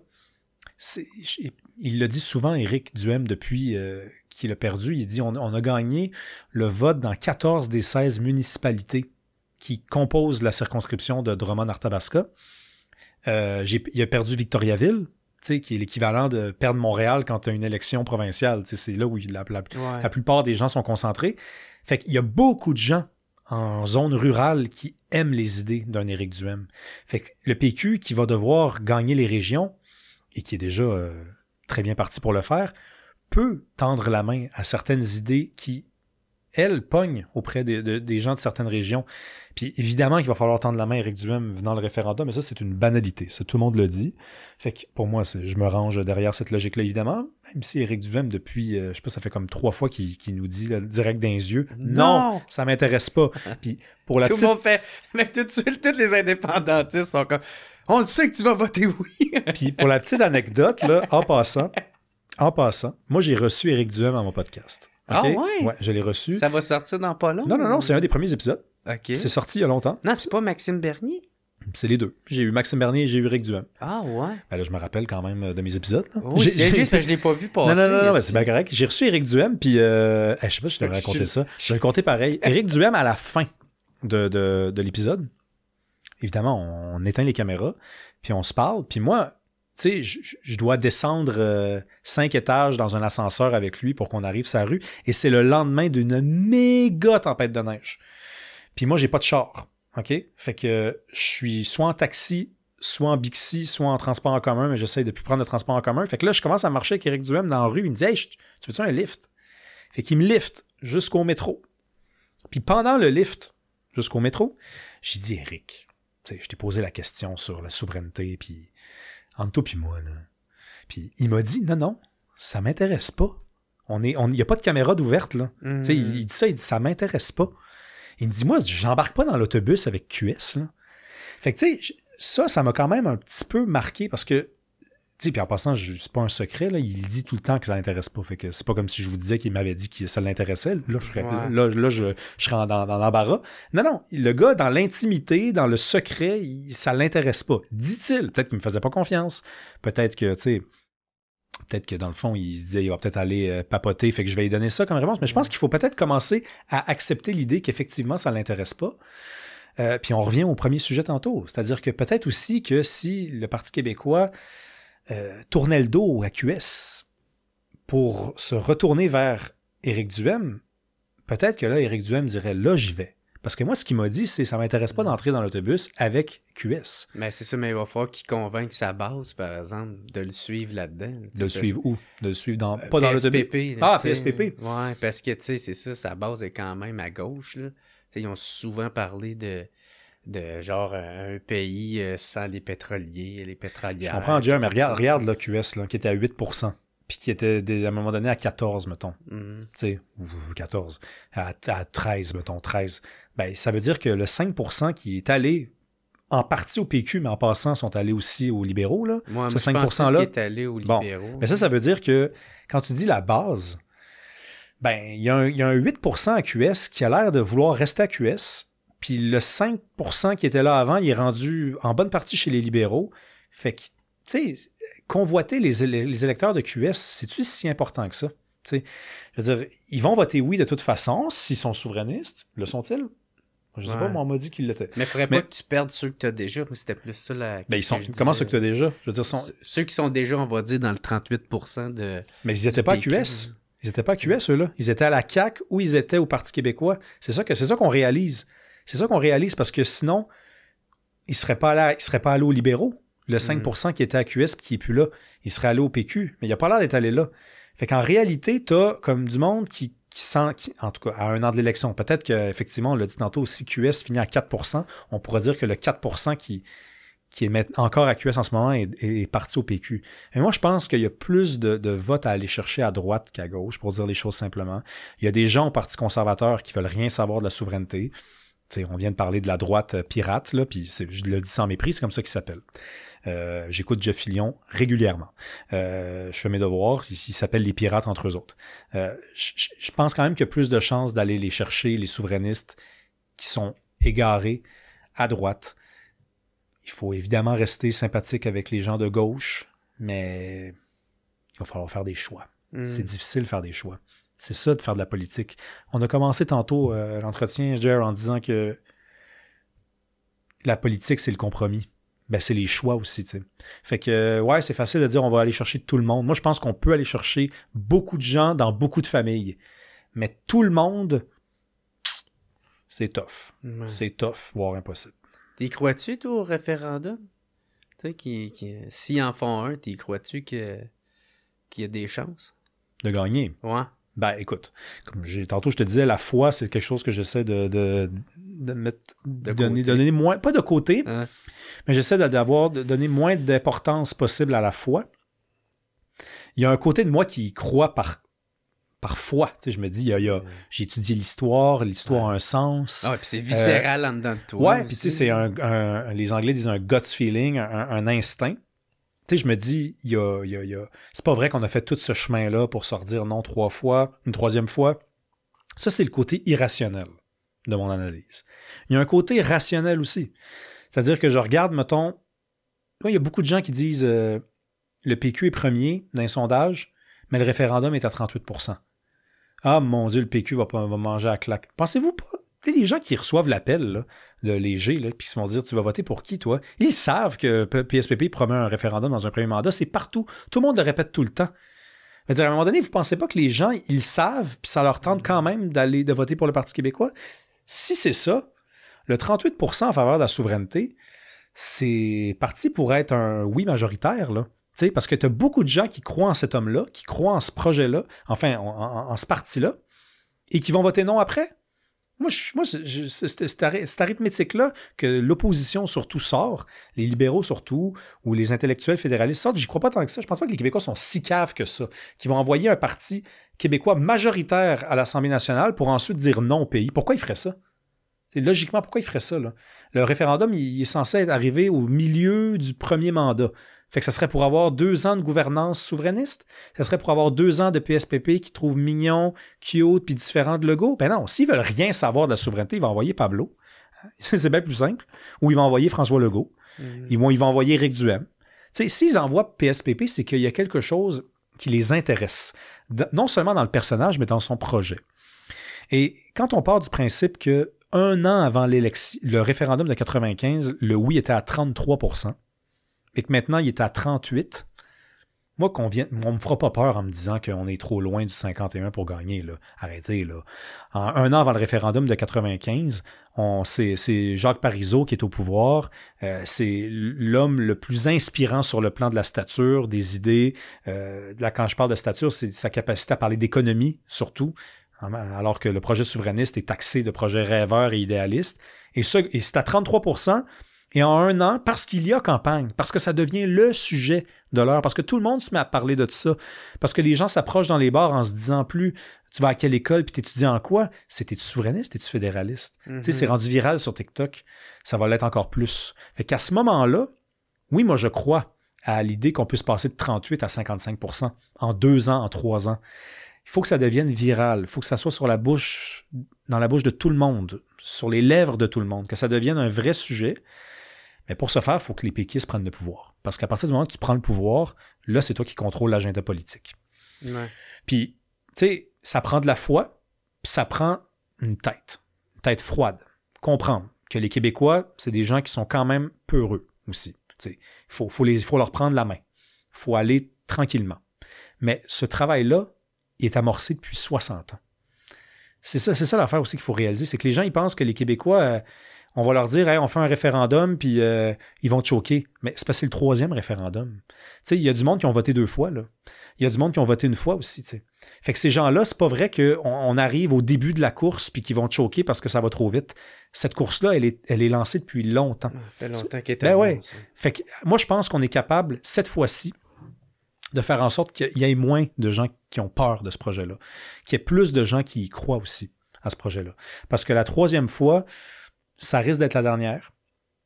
Même si, quand je dis ça, je m'en veux un peu aussi parce que c'est un peu comme si je confisquais aux plus jeunes, beaucoup plus jeunes, et même à ceux qui sont pas nés, la possibilité de faire renaître ça. Vous me ferez mentir, les amis, c'est tout. Mais démographiquement, ça va être un peu compliqué. Fait que, chose qu'on pensait pas en 80 puis en 95. Il y avait quelque chose, surtout en 80, qui était en mode, ben écoute, au pire, ça arrivera une autre fois, tu sais. Puis d'ailleurs, qu'est-ce que dit l'évêque? Il dit à la prochaine fois, tu sais. Mais la prochaine fois, ça risque d'être la dernière. Puis il faut d'ailleurs que ça se retrouve dans la rhétorique des souverainistes. Le danger, c'est d'aller dans un discours de peur, mais il faut garder une tête froide et dire les choses telles qu'elles le sont. C'est-à-dire qu'à un moment donné, c'est dire non 3 fois, là, c'est compliqué, là. Fait que oui. Moi, je suis pas convaincu que c'est la meilleure façon de devenir un pays, tu sais. Tu sais, moi, quand j'ai parlé avec Christian Dufault, on dirait j'ai eu comme une épiphanie, estimant en l'écoutant. Tu veux me partir sur Christian Dufault? Non, peut-être pas sur lui, mais par exemple, quand il me parlait du pouvoir québécois, ça m'a vraiment parlé, tu sais, dans le fond, de juste le faire. Tu sais, de pas attendre, de pas y aller avec un projet où hey, on va tous voter pour... Puis tout ça, on va tous mettre notre énergie pour ce grand soir-là. Tu sais, moi, je pense pas que c'est la meilleure façon. Penses-tu sérieusement que le Canada, le fédéral, il va regarder ça sans rien faire, tu sais? Moi, je suis convaincu qu'au contraire, c'est comme si on arrivait avec un scénario parfait, puis on dit « Hey, voici un scénario parfait. Veux-tu y adhérer, s'il te plaît, là, pour que je gagne? » Tu sais, je trouve que c'est un peu ça. Fait que moi, qu'est-ce qui m'intéresserait bien plus? C'est un peu comme, par exemple, avec la loi 21, tu sais, comme 75% des Québécois sont très pour, tu as la majorité des Québécois qui te suit là-dedans, ben tu le fais, tu mets ta loi, peu importe que le fédéral il est content ou pas, puis après ça, s'il emmène ça en cours, ben fine, de toute manière, peu importe la réponse, tu vas avoir gagné, tu sais. Si Je comprends pas, là. Ben, si la cour, tu sais, si mettons, on va dire que la loi 21, là, c'était en cours, là, tu sais, si la cour a fait... Moi, nous autres, on dit qu'ils ont le droit, le Québec, de faire ça. Ben, on vient de gagner un pouvoir de plus. Puis si ils disent non, tu sais, ben là, le gouvernement québécois peut faire, ben vous voyez, ils sont contre les intérêts du Québec. Tu sais, fait que à chaque fois... Mais tu viens pas de me décrire ce que la CAQ a fait depuis 2018? Ben, c'est juste une affaire. Moi, j'aurais aimé ça que ça soit mieux géré que ça. Ben, ils ont fait la loi 96 qui va se ramasser devant la Cour suprême. Non, mais exemple, Roxham, tu sais, ils ont laissé ça aller. Tu sais, toutes les 21 demandes, ben là, à ce moment-là, là, il y en a bien plus que ça. Ben, ils se sont un peu écrasés, ils ont fait de la plaventrice, ils ont rien fait là-dessus. Fait que c'est pour ça que moi, que la CAQ, c'est pas un bon exemple. Mais la loi 21, juste ça, ce projet-là, je trouve que ça, c'est une bonne tactique. Ce discours-là, qui est pas seulement, d'ailleurs, défendu par Christian Dufour, moi, je l'entends de plus en plus, et je m'excuse, là, mais il y a comme beaucoup de gens qui le défendent, qui essaient de se donner un raffinement en disant « Non, on n'est surtout pas en train de vous parler de troisième voie, ou de caquisme, ou d'autonomisme. Nous autres, c'est autre chose. » Là, tu dis, non, ça arrêtez donc, là. C'est exact. Je m'excuse, mais de dire le pouvoir québécois, on va faire les choses, au lieu de dire qu'on va les faire, on va les faire, ben, c'est exactement ce que Simon-Jolin Barrette, François Legault, Jean-François Roberge ont tenté de faire, là. Inventons-nous pas un autre monde qui n'a jamais existé. C'est ce monde-là. C'était ça le projet de troisième voie. Ben, qu'est-ce que ça donne? Je suis désolé, de toute façon, le bilan, il faut le faire parce qu'on arrive à 1 an de l'élection. La loi 21, qui est une grande loi, qui est peut-être la plus grande loi depuis la loi 101. Là, OK? Juste que ça soit clair. Là. Je suis admiratif. Mais cette loi-là, elle va se ramasser en Cour suprême. OK? Et d'ailleurs, tu as les défenseurs de la loi 21, donc je viens de les nommer, Roberge, Legault, Jean Barrette, qui, eux, avaient pensé que quand Justin Trudeau disait « le problème que j'ai, c'est avec la laïcité », mais il s'était dit « quand on va se battre contre le fédéral, le procureur général, ça va être sur la question de la laïcité. » Ben non! Qu'est-ce qu'ils ont fait aujourd'hui, 18 septembre? Ils annoncent leur couleur parce qu'ils avaient juste 1 minute avant de déposer le document à la Cour suprême, le document avec la stratégie. Ils ont dit, c'est pas sur la laïcité qu'on va vous obstiner, c'est la clause dérogatoire. Ouais. Et là, tu as Jean Barrette qui dit, voyons donc, ils essayent de rentrer par la porte d'en arrière. Ben oui, ils essayent de te crosser. C'est ça, se battre. C'est ça, faire la guerre. C'est ça, à une joute politique. C'est ton adversaire, il te dit qu'il va faire ça, puis il va te pogner par en arrière. Puis t'es surpris, toi, parce que tu y croyais au Canada. Mais on n'est pas obligé d'être aussi naïf que les caquistes. Les caquistes, ils ont cru là, au Canada. Ils ont cru qu'ils pouvaient aller de l'autre bord, à Ottawa, dire on veut des transferts en santé. Ils les ont pas eu. Ils ont dit on veut que Roxham ferme. Ça n'a pas fermé quand ils l'ont demandé, ça a fermé quand Joe Biden l'a demandé. Ils ont cru que la loi 21, ça allait passer. Loi 96, seuil d'immigration, pouvez-vous nous écouter? On s'en fiche de ce que vous avez à nous dire. OK? Donc, moi, Christian Dufour qui me dit la solution, c'est le pouvoir québécois. Moi, je veux bien, mais vous avez eu 10 ans pour le faire, ça n'a pas marché. Fait que moi, j'ai une autre proposition. On va aller les chercher, les pouvoirs. OK? Puis, mais je me suis dit de te couper dans ton élan, là, mais tu sais, moi, premièrement, la seule affaire, c'est que je trouve que la CAQ, c'est plus de l'opportunisme qu'ils ont fait. Tu sais, que pendant que les deux camps sont en train de chicaner, moi, je propose ça, mais tu sais, c'est juste parce qu'ils veulent pas se positionner. Fait que, c'était une façon de pouvoir se positionner, là, tu sais. Mais, par exemple, ils attendent d'avoir le pouvoir, tu sais, d'avoir l'autorisation du fédéral. Mais moi, le pouvoir, il faut que tu l'aies, le pouvoir. Moi, qu'est-ce que je dis? C'est peut-être très stupide, là. Non, je pense pas que ça soit stupide. Corrige-moi si ça l'est, là, tu sais. Mais de juste le faire, tu sais, de pas le demander. Mettons, de juste un exemple clair. Moi, un exemple clair. Roxham, okay. Tu dis, il y a plein d'immigration illégale qui rentrent par là. On aimerait ça que le fédéral il le fasse. Ils répondent non, ils prennent le temps à bretter. T'envoies la SQ. OK, t'as pas le droit. On s'en calisse, t'envoies la SQ. Ben non, c'est ça l'affaire. C'est ça. On vit dans un état de droit. Ben non, mais si tu moi, c'est ça que je veux dire. Non, moi, je vais t'expliquer une affaire d'abord, parce que je pense pas que ce soit ça que Christian Dufour défendait comme idée. Non, ça, c'est la mienne. OK, mais tu sais, je veux dire, les Québécois, je l'ai dit tantôt, il y en a beaucoup qui sont peureux. Les Québécois, si t'as un gouvernement à Québec qui ne respecte pas la loi, là, il n'y aura pas l'appui des Québécois. La loi fédérale? Non, mais tu peux pas envoyer la SQ comme t'enverrais l'armée. Là, mais si tu as le public, si tu as le public derrière toi, par exemple, est-ce qu'ils vont être contre toi, tu sais? Parce que non, si tu as le public avec toi, il ne sera pas contre toi. Sauf que moi, je pense pas qu'on puisse faire le pari de ne pas respecter les lois. Mais ils respectent à déjà répétition. Pas, t'sais. Non, mais tu sais, peut-être que le cas de la SQ, par exemple, et Roxham, les gens auraient dit, oui, on a des policiers, ils sont équipés, puis ça va marcher. Mais ça n'aurait pas marché tout le temps. Tu penses, par exemple, la voie maritime du Saint-Laurent. Normalement, c'est à nous le taxer. Ça devrait être à nous, dans un État souverain, de percevoir les taxes sur tout ce qui passe sur ce fleuve-là. Suivant ta logique, on devrait dire, c'est notre fleuve. OK, c'est à nous autres, ça. Fait que nous autres, maintenant, les bateaux, on pogne des taxes là-dessus. Là, les Québécois vont dire, puis je les comprends en passant, là, mais c'est-tu légal de faire ça? Non. Mais pouvoir québécois. Mais non. Le plus simple, c'est d'aller chercher le pouvoir de façon légitime, de façon légale. Ouais, je pense que il faut comprendre la psychologie des Québécois. Les Québécois, c'est pas des délinquants, c'est pas des bums. On a encore des coureurs des bois entre chacun de nous, mais c'est plus entre le 20 décembre et le 3 janvier que ça s'exprime. Ouais. Le reste de l'année, on est tranquille. Puis c'est pas, je le dis avec beaucoup de tendresse puis beaucoup de respect. Mais c'est parce que l'affaire, c'est que je crois que le saut à faire de ma tante, on va avoir du jour au lendemain un pays, il y en a, ça leur fait trop peur. Ça leur fait trop peur. Fait que, tu sais, ils préfèrent le statu quo. Puis c'est à nous à montrer à les convaincre de les souverainistes, la souveraineté, ça va être bon, est-ce que telle affaire, il y en a, t'as bien beau les convaincre de je sais pas trop quoi. Ça sera pas assez, tu sais. Fait que de juste prendre peu à peu des pouvoirs de même. De gruger. Mais Ouais, puis ça va y aller. Puis tu sais, comme je te dis, c'est pas genre sur tout, là, tu sais, là, comme là, t'as nommé le fleuve, mais moi, je te parle vraiment de cibler certaines affaires à chaque fois que tu sais que t'as le public qui va être de ton bord. Ben, t'y y vas, man. Puis jusqu'à chaque fois, t'en prends plus. Puis... Ben, moi, je veux tous les pouvoirs. Qu'est-ce qu'on fait? Parce que si toi, tu me dis, c'est pas sur tout, moi, je les veux tous, les pouvoirs. Ben, c'est mieux, en tout cas, d'avoir ça que de perdre un référendum puis de... Encore une fois, que le monde il soit calissement à terre. OK, bon, ça, c'est l'autre sujet, si tu veux bien. Mais Ouais. complétons quand même sur ton idée là, de gruger des pouvoirs. J'insiste sur le fait que quand on connaît les Québécois, on sait que ça peut marcher une fois, deux fois, trois fois, mais à un moment donné...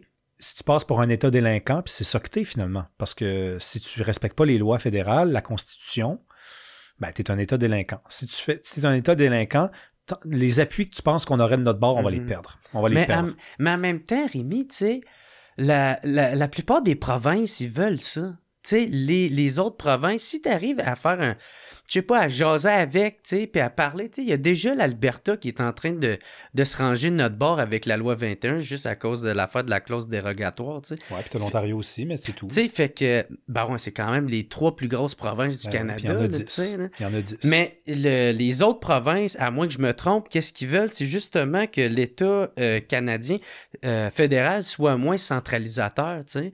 Puis, fait que, tu sais, si tu suis là-dedans, qui va protéger le Canada? Il n'y a personne qui va protéger le modèle fédéral. Ouais, mais moi, il n'est pas né le jour où... il n'est pas arrivé le jour où je vais miser sur la solidarité des provinces canadiennes. Tu sais, je veux dire, je connais les Québécois, je connais pas les Saskatchewanais. Là. OK, j'en ai jamais rencontré un de ma vie, puis c'est pas prévu. Puis ben, ils sont quand même à 35% indépendantistes. Ben, ouais, mais tu comprends mon point, c'est que là, tu vois, tu plaidais pour un discours plus réaliste, pour une stratégie plus réaliste, puis là, tu es en train de me dire, il y a peut-être la Saskatchewan qui va embarquer avec nous autres. Fait que, écoute, je sais pas. Mais si tu viens de toucher à un sujet super important, je suis content qu'on en parle, j'en ai jamais parlé nulle part. La question de comment on va faire pour se relever d'un troisième référendum? C'est-tu la pire affaire qui peut nous arriver? Tu veux-tu que ça arrive? Ça, là, c'est vraiment un truc qui a été réussi dans la propagande fédéraliste. Ou en tout cas dans la rhétorique fédéraliste. Moi, là. ça ne m'a jamais affecté, ça. Ben, ça t'affecte, visiblement. Puisque tu me dis que c'est la pire affaire qui pourrait nous arriver. Non, moi, j'y crois pas à ça. Il y en a qui disent ça, là, que ça serait la pire affaire. Ben, tu viens de dire que... Mais... OK, je pensais que tu y croyais. Bon, tu vois, je me disais, c'est... Non, mais je me disais, crème, on est dans la merde si Jerry croit ça maintenant. Tu sais, les gens, ils partent du principe qu'en 80, on a perdu et ça nous a mené à 82. Donc, ils font un lien entre le 20 mai 80 puis le rapatriement de la Constitution de 82. On va y revenir, là. Il y a quand même 2 ans qui passent entre les deux. Puis, je veux dire, il n'y a pas un lien de causalité entre les deux. Je regrette. Ils nous disent aussi que 95, la défaite survient. 30 octobre, loi sur la clarté, scandale des commandites, des années difficiles. On ne parle pas d'identité jusqu'à la commission Bouchard-Taylor, accommodement raisonnable, année trouble. Bon, regarde, premièrement, là, ça ne marche pas de même l'histoire. Là. Okay? Ça ne fonctionne pas comme ça, l'histoire. Okay? C'est pas parce que tu as un événement désolant qui survient 2 ans après un événement désolant qu'il y a un lien entre les deux. Après 80, jusqu'en 82, René Lévesque a la volonté, toujours, de faire quelque chose du Québec. Il est encore souverainiste. C'est à la suite de l'échec du rapatriement de la Constitution qu'il va se questionner énormément, qu'il va choisir le beau risque, hein, avec Mulroney, de dire, bon, ben écoutez, peut-être que finalement, là, comme on est mal pris, il va peut-être falloir qu'on choisisse de prendre notre place à l'intérieur du Canada. Mais entre 80 et 82, le gars, il est encore affamé, là. Il est affecté par la défaite, effectivement, mais il a encore le couteau entre les dents. Il s'en va se battre avec Pierre Elliott Trudeau. Puis, je veux dire, c'est un combat, là. C'est un vrai combat. Pierre Elliott, pour l'emporter, il faut qu'il joue dans le dos de René Lévesque. Ouais, il l'a backstabé. Ouais, la nuit des longs couteaux. Il a fallu qu'il tourne le dos pour le battre, parce que c'est un combat très égal entre 2 personnes de force. René Lévesque n'a pas commencé à baisser les chines avant 82.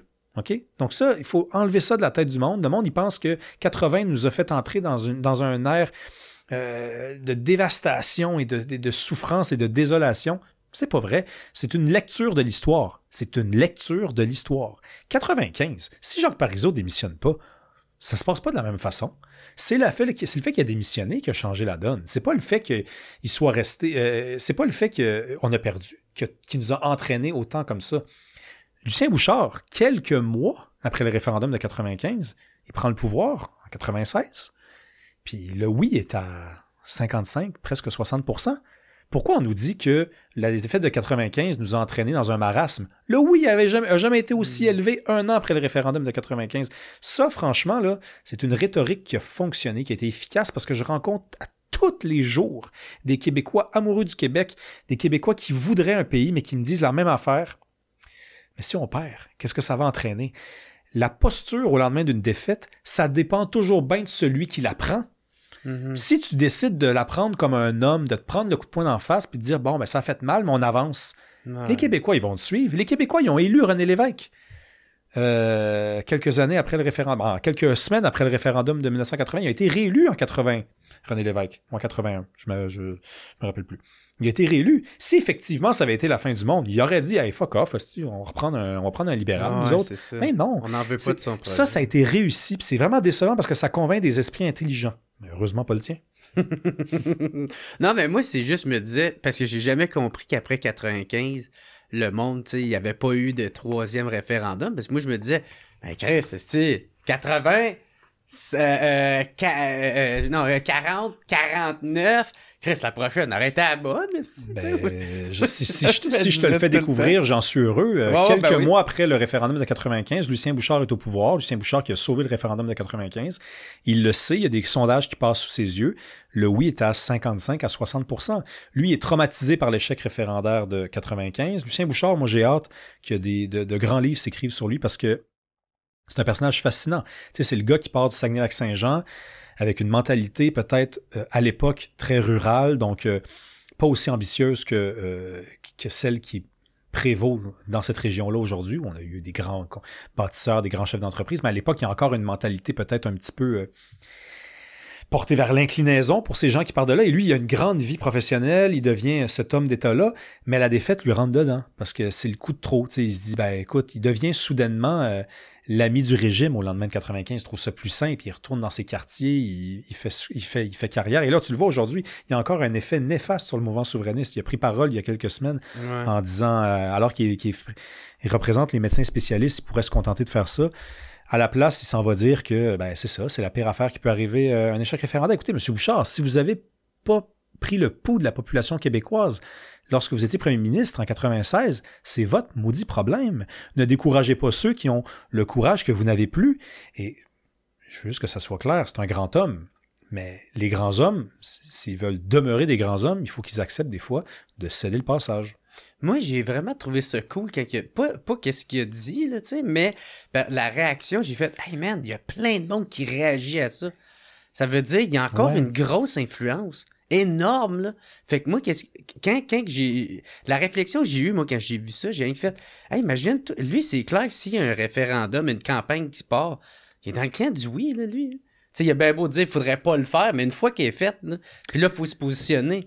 J'ai dit, si ce gars-là, il est encore dans le game, là, puis qu'il milite pour le oui, il va aller les convaincre, les boomers là, qui ont peur pour leur retraite, puis... écoute... En tout cas, moi, c'est la lecture que j'ai faite. J'ai fait, Chris, quasiment à tous les paliers d'âge, il y a des grosses têtes fortes. Ouais.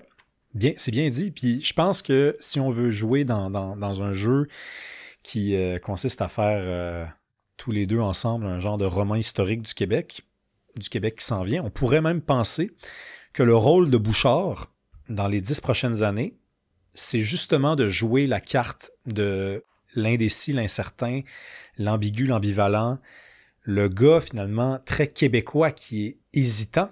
Encore aujourd'hui, il y a beaucoup d'indécis en ce moment-là. Qui représentent bien eux autres. Et à la dernière minute, comme en 95, il joue un rôle fatidique, un rôle déterminant, où il manque 3-4%, puis le gars, il survient, un boiteux, parce que bon, on connaît un peu son épreuve, ouais.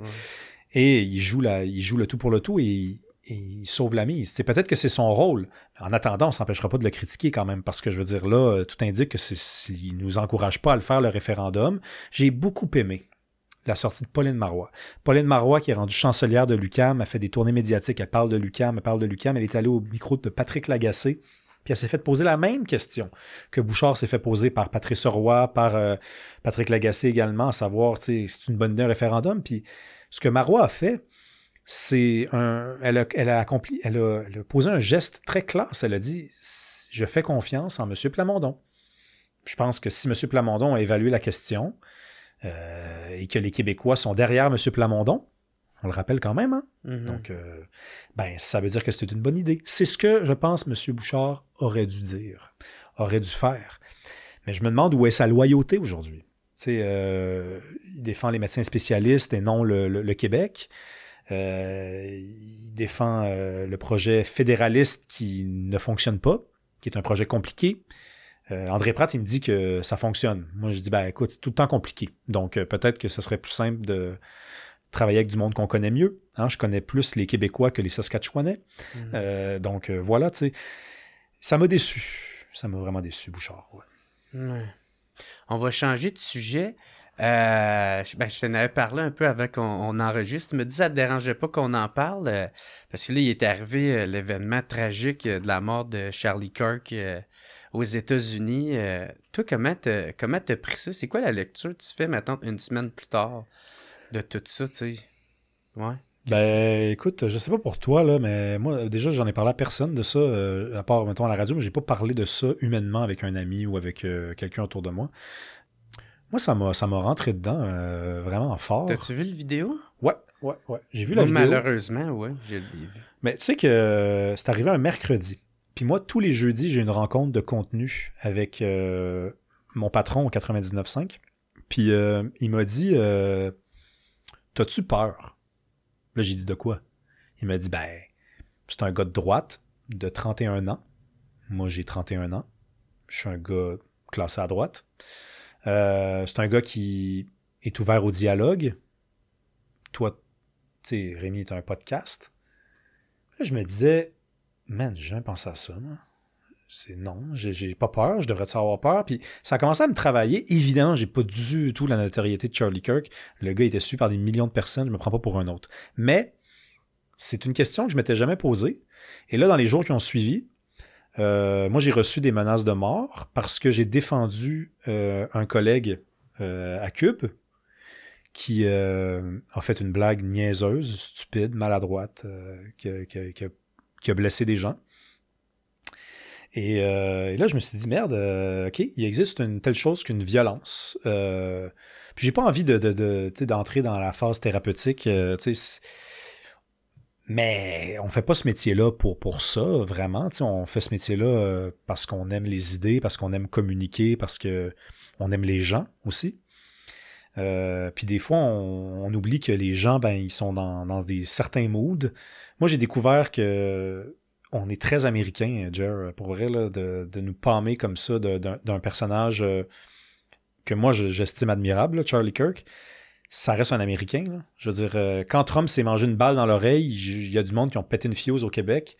Je me demande si ont pété une fuse quand Pauline Marois est passé près de se faire tirer dessus. Il y a un rapport à l'Amérique que je trouve intéressant sur le plan sociologique, mais qui me fait un peu de peine parce qu'on ne sera jamais des Américains. En tout cas, totalement. Puis il y en a pourtant qui, on dirait, vivent là-bas, puis prennent extrêmement ça personnel, ce qui peut se passer aux États-Unis. Je pense qu'il faut prendre le pouls de ce qui s'est passé. La liberté d'expression, elle est menacée en Amérique. La gauche est violente. Parce que, bon, là, on enregistre le 18 septembre. Moi, je crois à la thèse qui est encore défendue par la BBC, par toutes sortes d'indices que l'homme derrière, le présumé meurtrier, est un militant d'extrême gauche. Je veux dire, sur son arme, il était écrit des slogans antifascistes. Il semblait s'être radicalisé à gauche.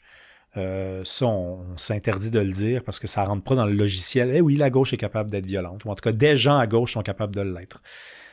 Ça m'apparaît évident. J'ai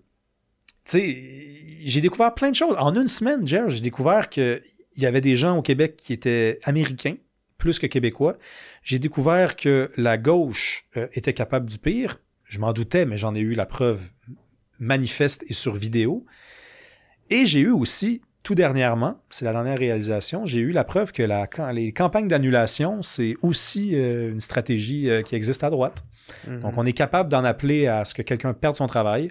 On est capable d'en appeler à ce que quelqu'un disparaisse de l'espace public. On est capable d'en appeler à ce que quelqu'un aux États-Unis qui a un talk show qui marche au bout, ne soit plus en ondes. Et d'ailleurs, Donald Trump aurait du mal à se défendre. Sur son réseau social Truth Social, il l'a dit. « This show has been cancelled ». Donc, que l'on ne me dise pas que la droite n'est pas capable de choisir les campagnes d'annulation. Ça, en toute franchise, j'avais peut-être refusé de l'admettre. Et là, devant l'évidence, puis parce que la cohérence fait quand même partie de mes principes dans la vie, ben, je le reconnais. On fait dur par moment. Moi, qu'est-ce que j'en reviens pas, tu sais. Puis là, je veux pas shamer personne ou pointer plus un camp d'un autre, mais moi, c'est à quel point que, tu sais, il y en a qui se sont réjouis de sa mort, il y en a que, là, il est arrivé telle conséquence, puis là, c'est l'autre camp qui se réjouit de, tu sais, on dirait que, ouais. le constat que je fais, c'est comment qu'on a pu arriver à ça? Comment qu'on a pu en venir à se détester? Puis quand je dis « on », tu sais, c'est parce que les deux camps, tout le monde, tu sais, comment qu'on est arrivé à se détester, à se tuer, à saillir à un point, tu sais. Moi, c'est ça, j'en reviens pas. Puis ça me décalisse, tu sais. J'ai genre juste le goût d'aller m'enfermer dans une cabane dans le bois, tu sais, avec ma blonde, tu sais, puis un bon 4 litres de vin en carton. Puis démissionner de la race humaine, tu sais, c'est ça que j'ai... tu sais, j'en parle, j'ai des frissons, tu sais, parce que moi, c'était venu me chercher, tout ça, tu sais, comment il est mort, tout ça, puis il y en a qui se sont réjouis de ça, puis j'ai trouvé ça, au début, j'étais fâché de voir ça, qu'il y en a qui s'en réjouissent, après ça, ça m'a juste rendu énormément triste. Okay, mais j'ai une question pour toi. T'sais. Est-ce que t'es véritablement surpris que des gens puissent se réjouir de la mort de quelqu'un, puis il n'y a pas de bonne réponse en passant, là, ou t'es surpris que ce type de personnes-là, plus à gauche, plus bienveillant, inclusif, bon, sensible, empathique, ait pu réagir comme ça?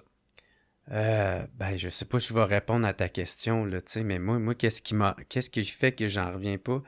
C'est, Parce oui. que tu sembles me dire, en fait, si je peux me permettre, tu sembles me dire que tu t'attendais pas à ce que l'humain soit capable de faire ça, parce que tu as dit, je comprends pas comment on a pu en arriver là. Mais moi, je suis pas du tout surpris. Je regrette, là, mais je veux dire, ça a toujours existé du monde qui se réjouissait de la mort de certaines personnes. Il y a eu des... Tu sais, quand certains dictateurs sont morts, il y avait la moitié de la population en pleurs, puis l'autre moitié de la population dans la rue en train de célébrer. Quand Pierre Elliott Trudeau est mort, puis Pierre Falardeau demandait de louer un avion, puis de mettre une banderole en arrière, puis de dire bye bye la pourriture, ou quelque chose comme ça. Ouais, c'était mange la marde. Mange la marde, tu sais, bon. C'est ça. On a trouvé ça drôle, mais c'est quand même le signe que au lendemain de la mort de quelqu'un, il y a du monde qui sont capables d'exprimer de la réjouissance de ça, tu sais, puis ça a toujours existé. Mais là, ce qui arrive, c'est que pendant des années, on a pensé qu'il y avait juste un type de personne qui pouvait réagir comme ça. Oui, ça avait toujours existé, mais il y avait quand même bien juste une seule race de monde capable de se réjouir de la mort de quelqu'un. Et qui étaient ces gens-là? Ben, des gens de droite, essentiellement. Des gens de droite. Puis des gens qui n'ont pas de cœur, puis des gens qui n'ont pas d'amour-propre, d'estime pour le genre humain. Et là, on se découvre que non, ça peut être des jeunes comédiennes, ça peut être des commentateurs de gauche, ça peut être des professeurs d'université, des gens extrêmement lettrés. Fait qu'en fait, ça existe dans le cœur de chacun d'entre nous. C'est pas tout, ça veut pas dire que tout le monde fait ça, mais ça veut dire que cette possibilité-là, elle existe. Cette conjoncture-là peut te frapper n'importe qui, à gauche comme à droite. Mais on nous avait menti. On nous avait dit que c'était juste à droite. Et là, on est sous le choc. Ouais. On est sous le choc parce qu'on se dit, ben voyons donc, tu penses vraiment ça? Moi, ce qui me frustre le plus, c'est pas tant le monde qui ont pété complètement une balloune écrit une story sur Instagram en disant Let's go girls, ou qui ont fait une vidéo d'eux en train de célébrer. Moi, c'est pas ça qui me frustre le plus. Moi, ce qui me frustre le plus et qui me dépasse le plus, ce sont les analystes politiques, les commentateurs politiques, les chroniqueurs, les gens qui ont une parole publique et qui vont à la télévision ou à la radio dire écoutez, je ne veux pas dire que je condamne la violence, mais il faut quand même savoir que telle personne est... Là, tu te dis, waouh, tu m'as tricoté un truc, mais t'es un malade. Tu me fais un tricot de fou où en avance, tu me dis, non, mais je dénonce la violence politique, mais le gars a déjà dit ça, donc c'est sûr qu'il était exposé à la violence.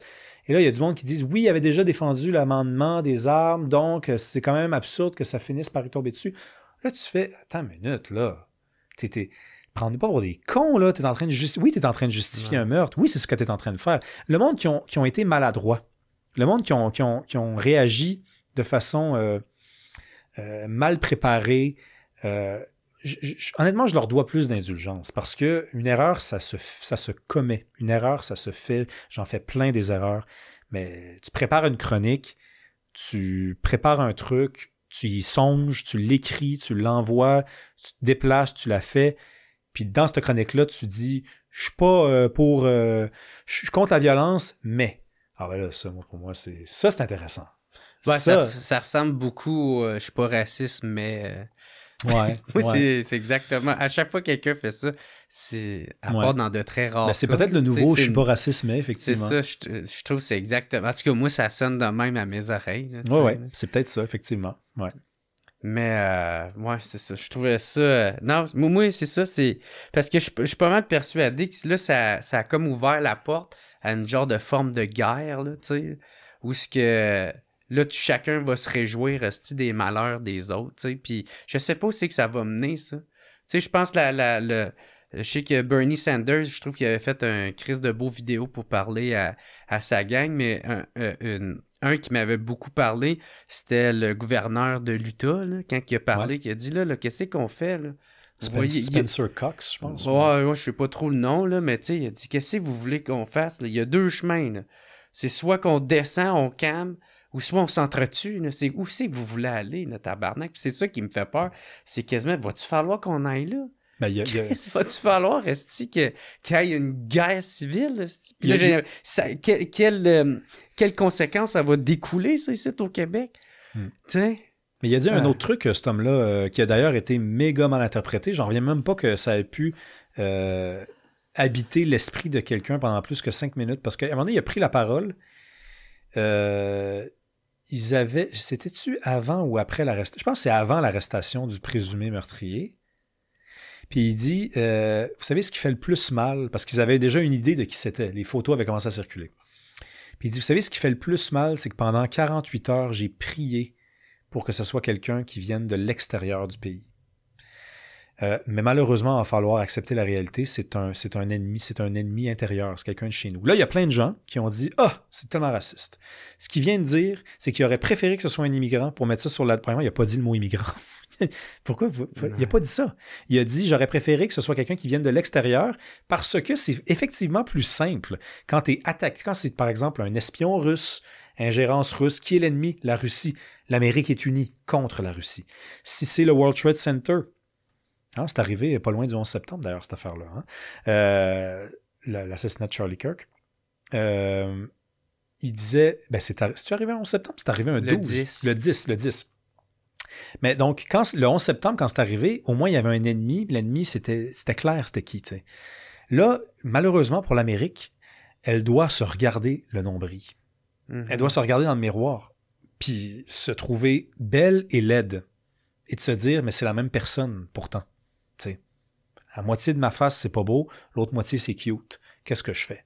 Ouais. Est-ce que je décide de me laisser aller, puis de devenir une laidronne, puis de commencer à marcher dans la rue comme ça, puis de faire peur aux enfants, ou je décide de me reprendre en main? Puis ça, c'est beaucoup plus compliqué. C'est tellement plus compliqué que de regarder de l'autre bord de l'océan, puis de dire, mon ennemi est là, on est tous unis, laissons faire les enjeux entre la gauche et la droite. Maintenant, on regarde en avant, puis en avant, c'est l'ennemi.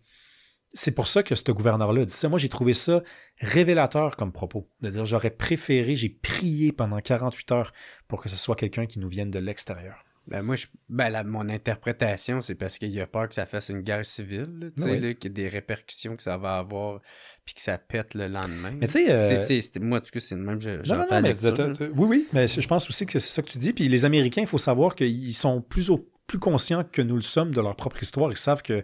Ils sont violents. Non, mais l'Amérique, les Américains étaient en guerre civile au 19e siècle. Là.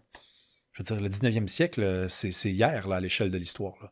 Tu sais, il y a un truc avec ce qui est arrivé aussi qui est fascinant. C'est l'idée que c'est arrivé tellement vite aussi. Tu sais, c'est arrivé d'un coup comme ça. Moi, à midi, là, je me fais dire, il s'est passé quelque chose. À 14h, on apprend, à 15h, on apprend que c'est fini pour le gars. 2 jours plus tard, on est peut-être en guerre civile. Et les gens ont oublié que depuis 60 ans aux États-Unis, on est en guerre aux États-Unis. C'est une guerre culturelle. Ouais. Guerre culturelle. Ça, c'est un truc qui nous est étranger, mais ça fait 60 ans qu'aux États-Unis, il n'y a presque pas de professeurs de droite dans les universités. Ça s'est transposé jusqu'ici. Ça fait 60 ans qu'il y a des mœurs qui sont mises de l'avant et qu'on essaie de détruire la cellule familiale, la famille traditionnelle, qu'on désindustrialise, qu'on repense ce qu'est l'Amérique, que ça traverse jusqu'ici. Il y a véritablement une guerre culturelle. Et la guerre culturelle, elle existe ici. Et là-bas, elle commence à être armée.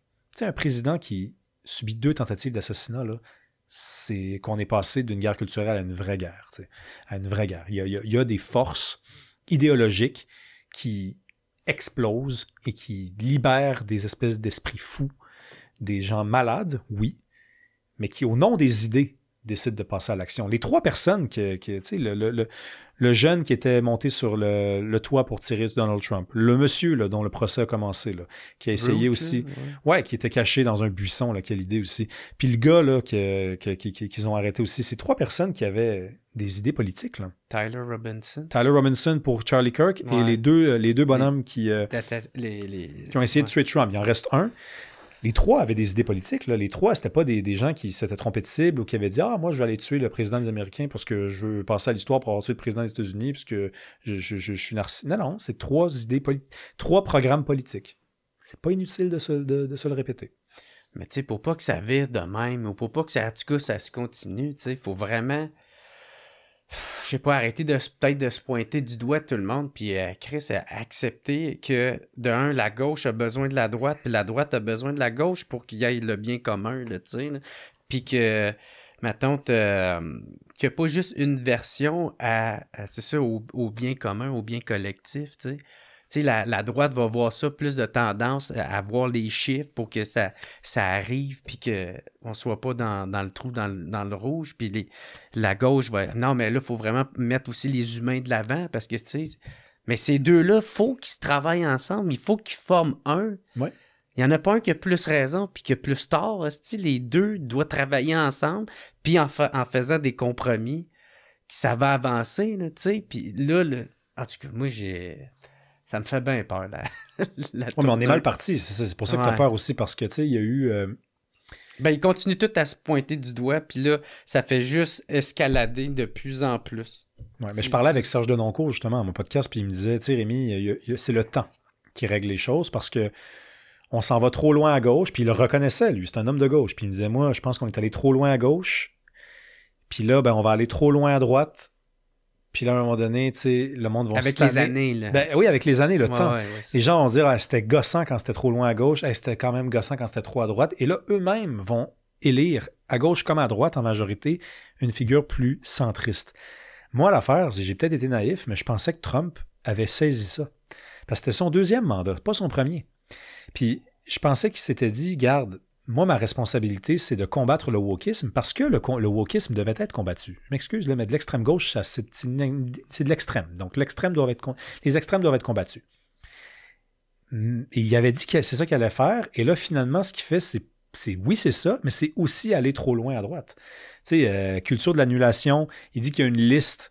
il encourage les entreprises, les employés à dénoncer leurs collègues qui ont ri de Charlie Kirk, tout ça. Tu sais, on est où, là? On sait exactement ce que le wokisme faisait, mais de l'autre bord, tu sais. Ouais. Fait que moi, c'est pas lui qui va nous ramener au centre. Ça manque de leadership, là, tu sais. Ben, en même temps, moi, je me sentirais mal de le pointer du doigt parce que ça voudrait dire que les autres avant lui n'ont pas fait à peu près la même chose. Et c'est faux. Les autres avant lui ont laissé un système complètement s'encastrer à gauche, tu sais.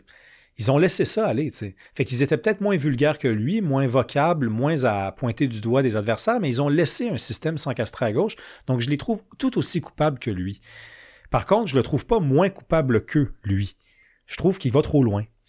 Alors, est-ce que le prochain va être... Parce que là, le danger, c'est que le prochain, donc en 2028, ne soit pas une figure centriste, mais quelqu'un d'encore d'extrême gauche. Peut-être que là, les gens de gauche vont dire « Ah, on l'a pas aimé, ce coup-là. On va vous en redonner un autre. » Puis là, ça va partir de même. Puis ça va aller de l'autre bord. Puis ça va aller de l'autre bord. Moi, je pense qu'on est rendu... C'est rendu fair, là. OK. Bientôt fair, là. Ça va être bientôt fair. Puis là, il faudrait qu'on trouve quelqu'un au milieu. Hey, avant qu'on termine là-dessus, il y avait de quoi qui me faisait rire que tu avais parlé dans une de tes chroniques. Fait que je l'avais préparé le coup, là, tu sais, si jamais on était trop downer. Il y a une étude que tu parles qui ont dans le fond, ils ont étudié à travers l'histoire à quel point que l'alcool a fait en sorte que ça a aidé les sociétés à réussir ou quoi de même. Tu veux-tu me parler de ça? Ouais, ben écoute, si je ne m'abuse, ce sont des chercheurs allemands en Europe. Ils ont étudié des sociétés primitives, là, donc ils sont remontés des milliers d'années en arrière, et ils se sont rendus compte que dans les sociétés qui avaient été des sociétés efficaces, productives, qui avaient perduré dans le temps. On parle-tu de l'Égypte, là, ou de quoi? Écoute, de même? moi je me rappelle... Je pense qu'on parle de notamment de l'Égypte, mais on parle de d'autres sociétés là, également. Là, la liste n'est plus dans ma tête, mais ils se sont rendus compte que chacune de ces sociétés-là, ou presque, avait eu une tradition, soit pour de brasser de la bière, cultiver, fermenter de l'alcool. Et c'est pas fou, là, c'est parce que quand tu consommes de l'alcool, tu discutes. Et quand tu discutes et que tu es sous, et que tu passes l'étape de certaines inhibitions, le naturel survient. Ouais. Confession. Ils se sont rendus compte finalement que ces sociétés-là, ça allait bien. Puis en plus, ça cultivait un esprit de solidarité. Tu sais, tu l'as dit tantôt, on a viré 2 brosses ensemble, on s'en rappelle, c'est le fun. Tu sais, on s'est dit des choses qu'on ne s'est pas dites pendant des podcasts, par exemple. Tu sais. Fait qu'il y a une utilité à ça. Moi, j'avais fait cette chronique-là parce que je trouvais qu'il y a un discours ambiant sur le fait qu'il faut... surveiller sa consommation, il faut faire attention, c'est plus d'alcool, c'est plus de maladies cardiovasculaires, c'est les hangovers, c'est l'anxiété. Oui, mais, honnêtement, là, je veux dire, c'est aussi méga festif, c'est aussi une opportunité de discuter, de chanter, de parler à du monde à qui tu parles jamais. Hey, moi, le nombre de fois là, que j'étais dans des bars, puis que j'avais pris un petit coup, puis que je me mettais à parler avec quelqu'un avec qui probablement j'aurais jamais discuté. Puis là, finalement, tu fais « tu fais ça dans la vie? Ben voyons donc, tu connais telle personne? T'es allé à telle école? » Puis ça donne pas toujours quelque chose, là, soit dit en passant. Là, c'est un lubrifiant social. Ouais, ça donne pas tout le temps quelque chose, là. Mais souvent, c'est... Mais bon, tu sais, il faut vivre aussi, là. Hein? Ah ouais. Ben oui. Moi, ça, je dis, moi, je trosse pas quelqu'un tant aussi longtemps que j'ai pas viré une tabarnak de brosse avec. Ouais. Là, tu le connais. Là, ben oui, vraiment. Ben oui. Tu connais tous ses défauts. Tu sais aussi, genre, maintenant, si tu peux lui faire confiance ou non, tu sais. Tout est là, là. Tu connais toutes ses idées politiques, s'il y en a, s'il y en a pas. Tous ses travers, en même temps, ses qualités. ouais, ben absolument. Puis, tu sais, mais c'est dur, hein, honnêtement. Je sais pas, toi, moi, des fois, je bois, là, puis le lendemain, là, c'est dur. Puis c'est pas juste l'âge, là, c'est un vrai truc, je pense, générationnel. Tu sais, on réfléchit beaucoup à nous. Hein? On est moins dans les... il n'y a plus de religion qui nous rassemble puis qui nous unit et qui nous dépasse. Donc, il y a juste nous et nos ambitions. Fait que là, quand t'es lendemain de veille, physiquement, c'est prouvé de toute façon que c'est un dépresseur, là, l'alcool. Donc, le lendemain, c'est sûr que t'es pas joyeux comme tu l'étais la veille. Mais en plus de ça, il y a tout ton horaire qui te rattrape tes engagements. Là, t'es moins vite. Fait que là, tu perds une journée. Ça, Je travaille beaucoup là-dessus parce que je veux pas devenir sobre. Là. Je veux continuer de pouvoir prendre un coup une fois de temps en temps avec des amis. Mais je t'avoue que c'est de plus en plus difficile le lendemain. Ouais. Honnêtement, là, à chaque fois quasiment ou presque, je me dis, bon, ben, je pense que je vais arrêter. Je vais être plus efficace. Je vais aller plus vite. Je vais être tout sharp comme Productif. ça. Ouais, productif. Mais la vie, là, c'est faite pour avoir du fun. Là, honnêtement. Là. Fait qu'il faut combattre ça. Là. Il faut lutter contre ça. Moi, j'essaie de m'empêcher de ceux qui sont inutiles. Tu sais, parce que oui, c'est ça, l'affaire, c'est... Dude, j'ai tellement d'occasions à me saouler, là, pis c'est pas de l'alcool qui manque chez nous, là, tu sais, là, fait que j'en ai en tabarnak, ma blonde, elle adore ça, boire aussi, on est deux festifs, là, tu sais. Mais, tu sais, je pense raisonnablement, une fois par semaine, tu sais, je me dis une bonne brosse, puis je m'en tiens à ça, parce que sinon, je vais me tuer. C'est clair, je me rendrai pas, là, tu sais. Tu sais, juste cet été, tu sais, moi, j'ai pas bu quasiment... tout le mois d'août avec celle de juste début septembre, parce que mon été a tellement été intense, man, j'étais comme blackout à chaque 2 jours, là, tu sais, fait que c'est pour ça que un moment donné, il faut que j'arrête, il faut que j'essaie de me contrôler, parce que sinon, je me rendrai pas à 50 ans, là. J'essaie de dépasser ma mère, je continue, je me rendrai pas. En tout cas, man, hey, thank you Rémi, man. Hey, merci à toi, c'était vraiment cool. Puis j'encourage encore une fois le monde à t'écouter, man, puis à te lire aussi le livre que t'as écrit, Ne jamais se taire. Puis c'est ça, à t'écouter au 99.5. À 18h. Ouais. 18h, c'est ça, du lundi au jeudi. Ouais, et le samedi de 8h à 10h avec Jacinthe Avarel, le matin. Ben oui, c'est ça, t'arrêtes pas, là, toi, là. Ben, en passant, sur la question de l'alcool, moi, ça va arriver tout seul que j'en boirai quasiment plus parce que je peux juste plus me le permettre. Là. Ouais. Honnêtement, c'est un automne de fou, malade mental. Là. Si je prends un coup le lendemain, c'est dur en maudit. Là. Ouais, c'est ça. Hein? Parler toute la journée à la radio. Là. Ouais, fait que là, c'est ça, tabarnak. Tu vas te faire de l'automédicamentation en te saoulant après. Fait que c'est ça, j'encourage le monde à te suivre. Puis encore une fois, gros merci à procafetière.ca et les cafetières Bellucci de commanditer le podcast. Puis il t'offre la poche de café du WhatsApp Podcast que le monde peut se procurer au procafetière.ca. Fait que si le monde veut te suivre, réseaux sociaux. Twitter, Facebook. Instagram, nouvellement, ouais. Rémi Villemeux, ou sinon, c'est des chroniques aussi à Cube, t'es tout le temps là. Fait que, ben, merci beaucoup tout le monde, merci d'avoir écouté. Tu veux-tu rajouter un dernier mot pour la fin, ou... Ciao, bye, la saucisse. Ciao, bye, la saucisse, parfait, ça, salut, ciao.